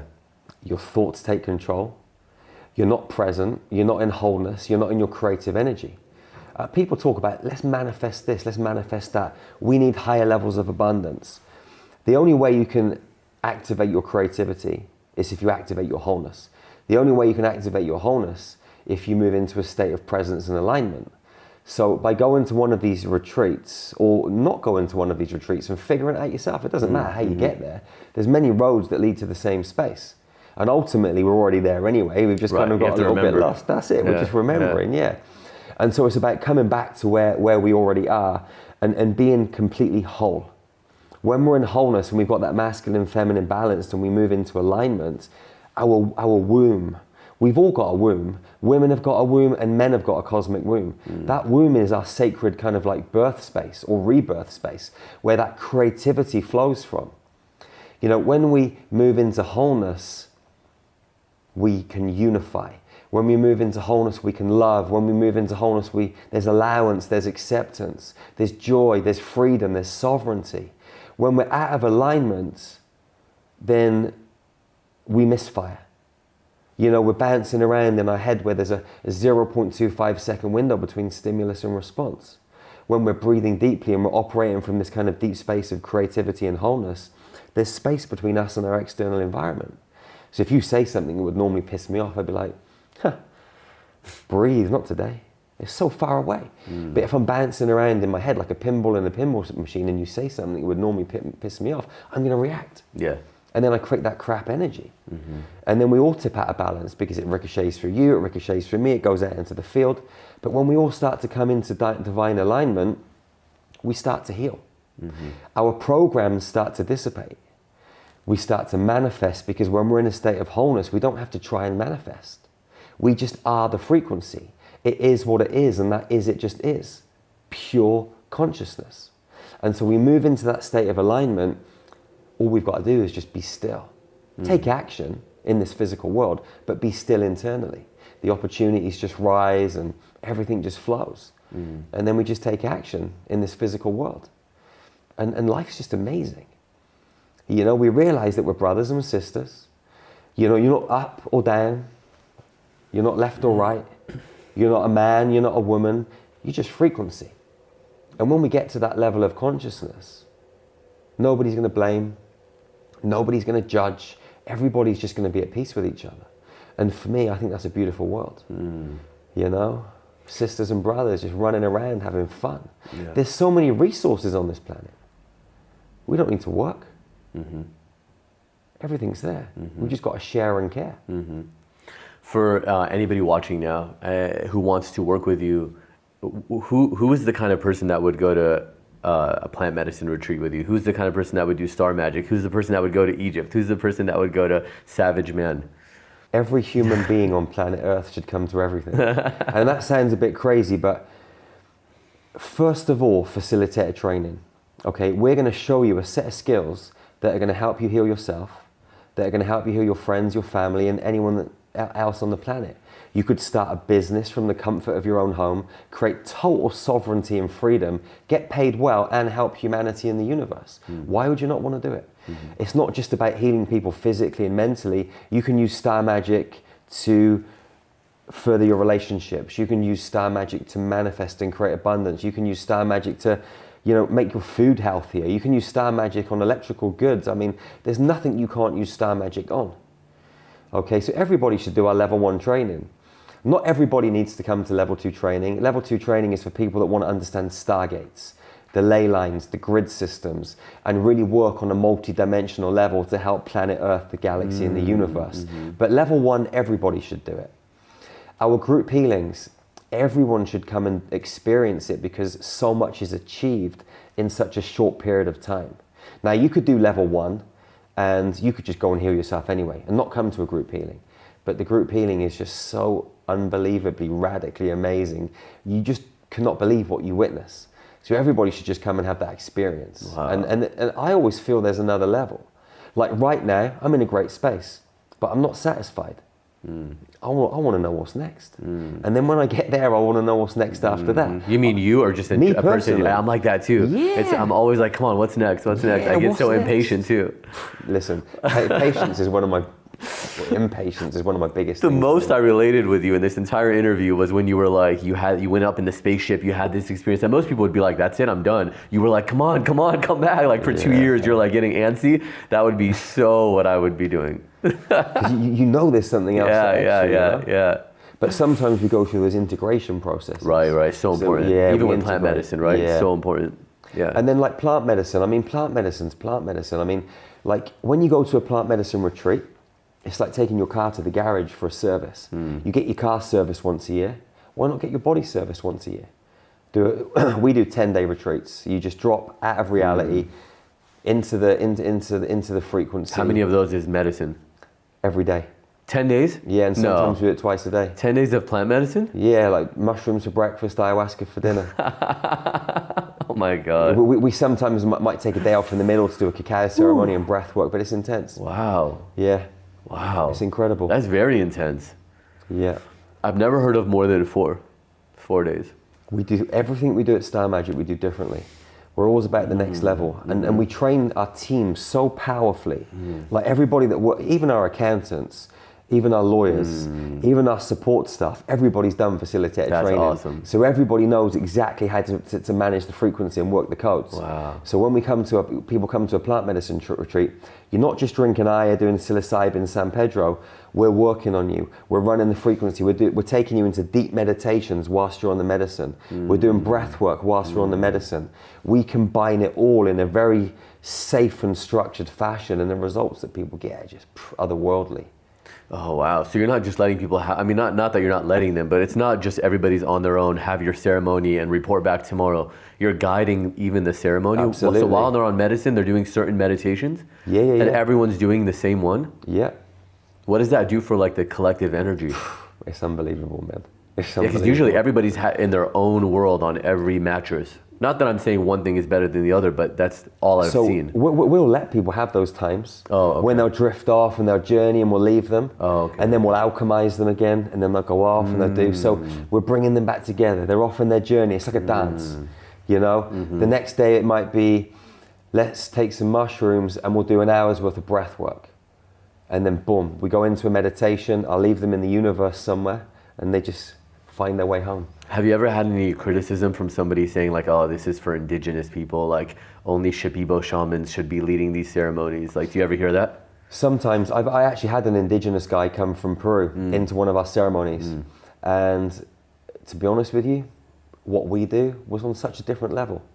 You know, I've been to Brazil, I've been to Peru, I've drunk medicine in the jungle, and we've had people come to our retreats that have done medicine 100, 200 times. And they say, what you do, Jerry, is on a completely different level to any ayahuasca retreat that I've ever been to. So what we do is we bring the galacticness into the earthy plant medicine experience. We bring these high frequency galactic energies. What I was shown a couple of years ago is when I was drinking ayahuasca on another planet, it was like this liquid blue kind of like plasma.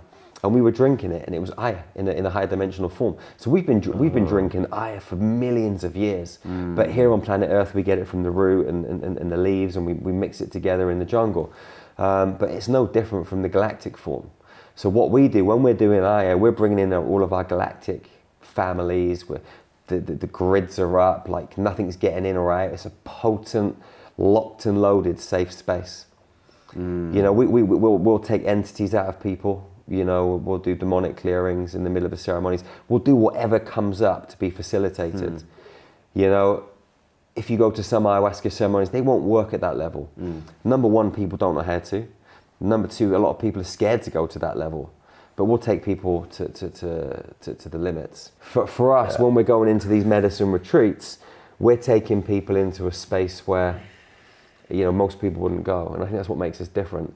But we also have an extremely highly efficient bunch of trained facilitators. Like if we've got 30 people in the ceremony, there's 10 of us. You know, so there's, you know, 3 people to 1 person. So we're covering everybody. We're on top of it. How much of it do you think is the facilitating, and how much of it is the medicine? I think it's hard to tell. It's a beautiful combination. It's hard to say what's the medicine. It's definitely a combination of both. But I know if we just gave people the medicine, they wouldn't get the results like that we get. We do these crazy light language ceremonies when we're on aya. They're potent. It freaks some people out, but we bring a level of frequency which is cutting through all the bullshit, all the programming straight to the DNA and recoding them at a super conscious level. And the healing that takes place is just next level. You can't beat it. Yeah, I've seen people in Aya ceremonies where they're doing things with their hands, right? And they're moving things and it looks like crazy on the outside, but for them it's a very real thing that's happening. And I bet those types of people they're probably craving something like this, where there's like other people who are also doing light stuff, you know? Absolutely. Yeah. The thing is this, we can all speak light language, we can all do light language with our hands. Yeah. It's just having that courage to let it out. Yeah. You know? Yeah. What do you think this means? I had a ceremony once. It was my last. I've done one more since then. Aya ceremony. This was with a Shipibo shaman, but it was during the pandemic. So we were supposed to go to Peru. They brought her to the Yucatan in Mexico, and before the whole retreat started for everybody. They did a private night for just some of like the content creators. There was only like 5 of us there. It was a private ceremony, and at one point I ran out of the room because her ikaros were too intense. Like I couldn't even be in that room anymore. And I ran out and I look at the stars, and all of a sudden it was like that whole feeling of like, oh my God, we really are all one. There's nothing else here. To the point where I thought, and other people have had this, I've heard people say this, so it's not unique to me, where I was like, if I wanted to end the dream right now, if I just woke up, everybody, the whole thing would wake up, you know what I mean? Which of course is not true, but it was that strong of a feeling of like, I could literally just wake up right now and the whole thing ends for everybody. The dream's done, you know? But I remember there was a guy who was on 3 days of silence. He was one of the facilitators. His name was Peter, and I run out of the room and I'm like, Peter, because I wanted him to come after me. And I just didn't want to be in that room. I'm like, Peter, he comes after me. And I'm having that awareness, right? Looking up at the stars. And I remember I was like, why didn't you tell me? Like, why didn't you tell me? This is like, there's only one thing here. And he couldn't understand what I was saying, but what I noticed was what's really interesting, he disappeared.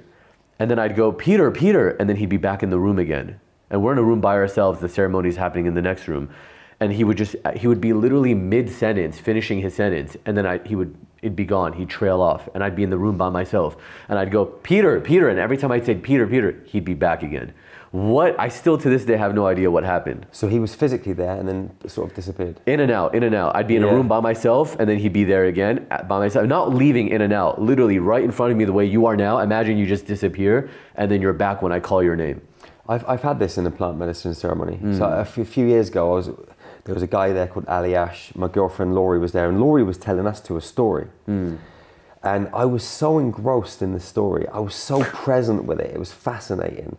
And Aliash turned around and he said, Jerry, where are you? He couldn't see me. I'd phased out of reality because I became so present. But I was there. So if he spoke to me, I could answer him. But I just phased out of that reality space because I became so present.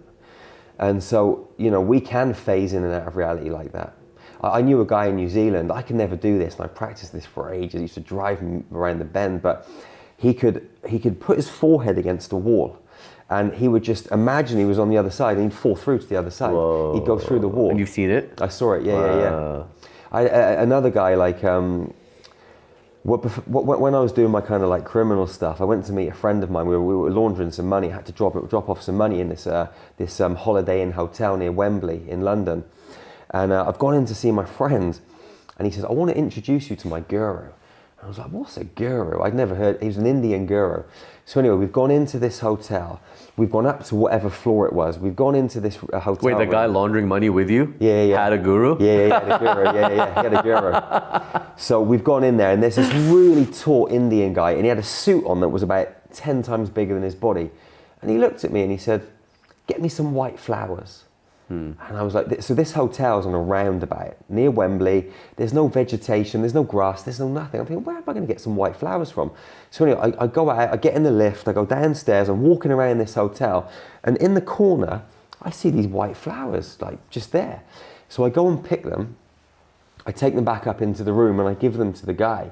He says, hold out your hands. So I cut my hands like this. He puts the white flowers in his hands, and he starts going like this. And then milk starts coming out of his hands into my hands, like loads of it. Like I gave him like 3 or 4 flowers. And I don't know why I thought this, but I was like, how can that much milk come from just these flowers? Yeah. You know, let's say that milk can come from this much milk. So he goes, drink it. So I drank it. It was the sweetest milk that I'd ever tasted. Wow. So I've had lots of little experiences where people Yeah. have showed me things like this on my journey, but I was just too engrossed into my ego was in full control and I couldn't kind of take it on board. But there's always been these little signs where people have showed me these magical little mystical moments. Yeah, you know, man, I really feel that in you, and I had that a lot too. Like the guy with you were saying the forehead. I remember in Germany once, it was a girl. She was the daughter of the woman that was teaching us like remote viewing and being able to see while we were blindfolded, and which I eventually was able to do. But what I couldn't do yet was the girl. She was probably like 17.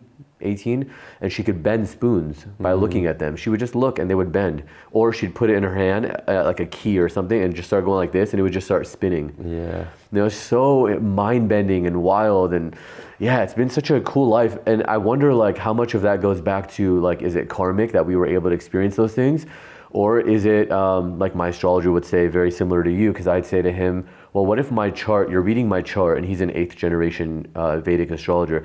I'd say, you're reading my chart, but this is just what I came in with. What if I've done so much karmic work and Kriya Yoga and stuff that this no longer applies?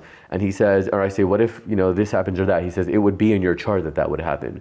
You know, so I guess I don't even have a question. It's just more of a discussion of like, really, how much is it that we're choosing, and how much of it is just happening? it just comes back to that, you know, are we choosing? Yeah. You know, if it's already written into the story, it's part of the story, you know? It was never going to change. It was always going to be that story. And maybe there's multiple versions of the story, but we were never going to live that story because it was always this story. So does that mean that the people watching this right now are meant to be watching this? I feel, definitely. Yeah, nothing's by accident, man. Yeah. Everything just flows. It's just a never-ending stream of frequency and code. So there's like a guy maybe watching and he's like, he could have just been meditating this morning saying, please show me like some kind of a men's group. And then he turns this on and you're talking about savage men, right? Yeah. Yeah. I mean, it's like a few years back, we do a lot of grid work. So we go all over the world and we bury crystals. And I've heard this actually. grids. I've had friends do this with you specifically. It didn't click until you mentioned something earlier. Yeah, I mean, when I met the Cosmic Grandfathers, they gave me 15 locations. And I got the map of the world, and I put the 15 locations on it, and I drew them together. It created the perfect dragon's wing. So we went to 15 countries. What were they? Can you say? What, the countries? 15 countries? Oh, yeah. So we went to Romania, Prague, Czech Republic, Turkey, Syria, Tibet, Easter Island, Peru, Ireland, France. Where else did we go? Syria. There's a few more places in Europe. Okay, yeah, wow. it was 15 altogether. Wow. But we did it all in 4.5 weeks. It was a crazy trip. Oh, wow. And then once we did it, we had to bury the tail. So we went to Hong Kong. We were doing a facilitator training in Hong Kong anyway. So we went to Hong Kong, buried the crystals there. I need to go back to New Zealand in a couple of months to finish the tail. But we've just been to Belize, Jamaica, Dominican Republic. I did Miami last week. I'm going to do LA this week, and that'll be the head and the neck. And then this year, we're going to have to bury the other wing and the 2 claws. Did you start this last year? Yeah, last year. Because the Year of the Dragon, that's why I asked. The Year of the Dragon, yeah. Was that why? Well, maybe it's a coincidence. But okay. But you know, so we're building this dragon grid to hold the new Divine Mother frequency. So these cosmic grandfathers have been working with the cosmic grandmothers, with the cosmic mothers, to hold the space. Again, it's that electrical energy protecting the space, ready for the Divine Mother frequency at a higher dimensional level to come to Earth. And do you think that yours is the only one? And the reason I ask this, or do you think the others are getting in the way or interfering, or is it all just meant to happen that way? Because I had like Robert Grant on the show, and he was saying how, you know, he did some kind of frequency grading in the pyramid. I have no idea still what that means, but yeah, tell me about like, what is the correlation between all these different people doing this? There are some people working in a way that isn't very good, and there are some people working in a way that is good. And the ones that are working in a way that aren't very good don't even realize they're working in a way that aren't very good. Now, so entities or something are well, it's them? to do with the mathematics. It depends on the mathematics that you're laying down. If you're laying down Fibonacci mathematics, if you're laying down golden mean mathematics, you're not doing a good service. If you're laying down the flower of life, if you're laying down the seed of life, Metatron's cube, you're not helping the cause. So even the flower of life is not an enlightened symbol?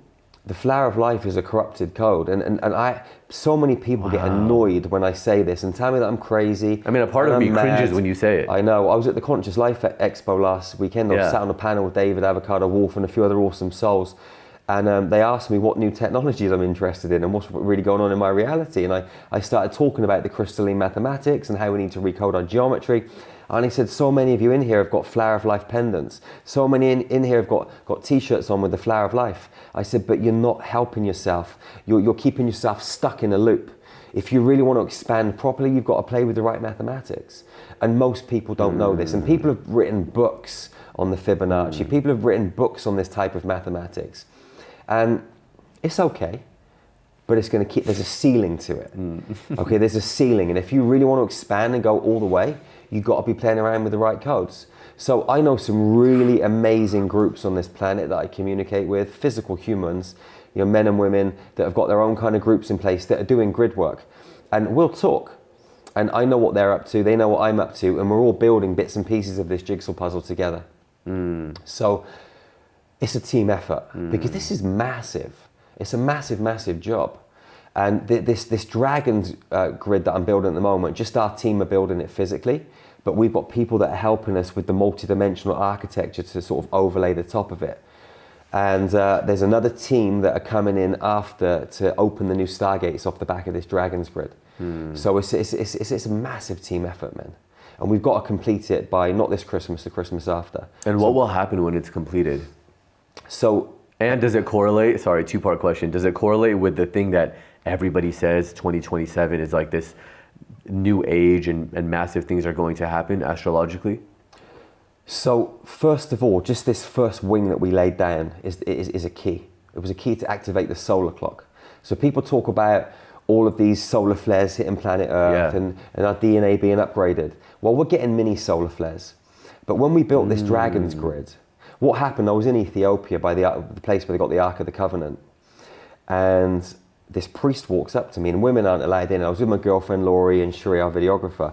Where was this? Sri Lanka? No, in Ethiopia. Oh, Ethiopia. Where there's two, so they've got this like old church where they've got the Ark of the Covenant buried underneath. Oh, that's right. Yeah. And then they've got a new temple. You can't go into the one with the Ark, but...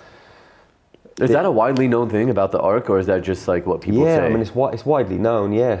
I mean, Ethiopia is like the only country that's never been invaded. It's also like the original Coptic Christians are Ethiopian. Absolutely. It's pretty amazing, actually. Just think about that, though. Like, why has it never been invaded? Because every time there's a war, they take the Ark to the battlefield. No one wants to come near it, because when you start messing around with that frequency, it can literally destroy you in minutes. So anyway, I'm stood outside this church, and this priest comes over and he looks at me. And he just goes like that. And he smiles. So I follow him. He goes over to this other priest. The other priest gives him a key for the church. So he takes me in on my own. Doesn't say anything. He walks to the front. He turns around. He looks at me. And he's got a smile from here to here. Massive smile. And his crown opens up and his higher self comes out. And this energetic field comes up. And he's looking down at me. And he reaches forward with this massive energetic arm and gives me a key, like an electromagnetic key. And he doesn't say anything. He comes back down into his body, he's still smiling, and he just walks out, and I follow him out. So I'm shown that when we get back off this trip and we've laid all the crystals, we need to get 500 of us online, and we need to go through this meditation activation process where we lift the dragon's grid off the grids in planet Earth up into the galaxy. And when we did that, it overlaid across all these stargates and planetary grid networks perfectly. Then we lifted it up on a universal level and expanded it, and it fitted down on those grids perfectly. So this 3-tiered system, 3 dragon's wings on a planetary, galactic, and a universal level. So we went through this process and activated them. And what it started to do, it started to compress universal energy, celestial energy, star energy, like energy from all these different celestial bodies, and it's compressing it. And it's what we were told is that over the next 5 to 10 years, it's going to reach a convergence point. And when it does that, there's going to be a massive explosion of celestial light that's going to sweep through planet Earth, and every human being is going to get a DNA upgrade. So that was one reason that we had to do this kind of grid system. And we're like catalysts of the transformation. And the more people that wake up, the faster the system's going to dismantle, because we as human beings hold the system in place. You know, people talk about, well, we need to get rid of the banking system. Okay, well, why do we keep using it every day? If we stop using it, it won't have a place. People say, why do we use our mobile phones? Well, they're good for connecting. They've got a plus. We probably would have never connected if it wasn't for technology. But we have, and it's beautiful. But there are downsides to these technologies. But all of these technologies are in place because we hold them in place. We hold the electrical companies in place. We hold the church in place. We hold everything in place.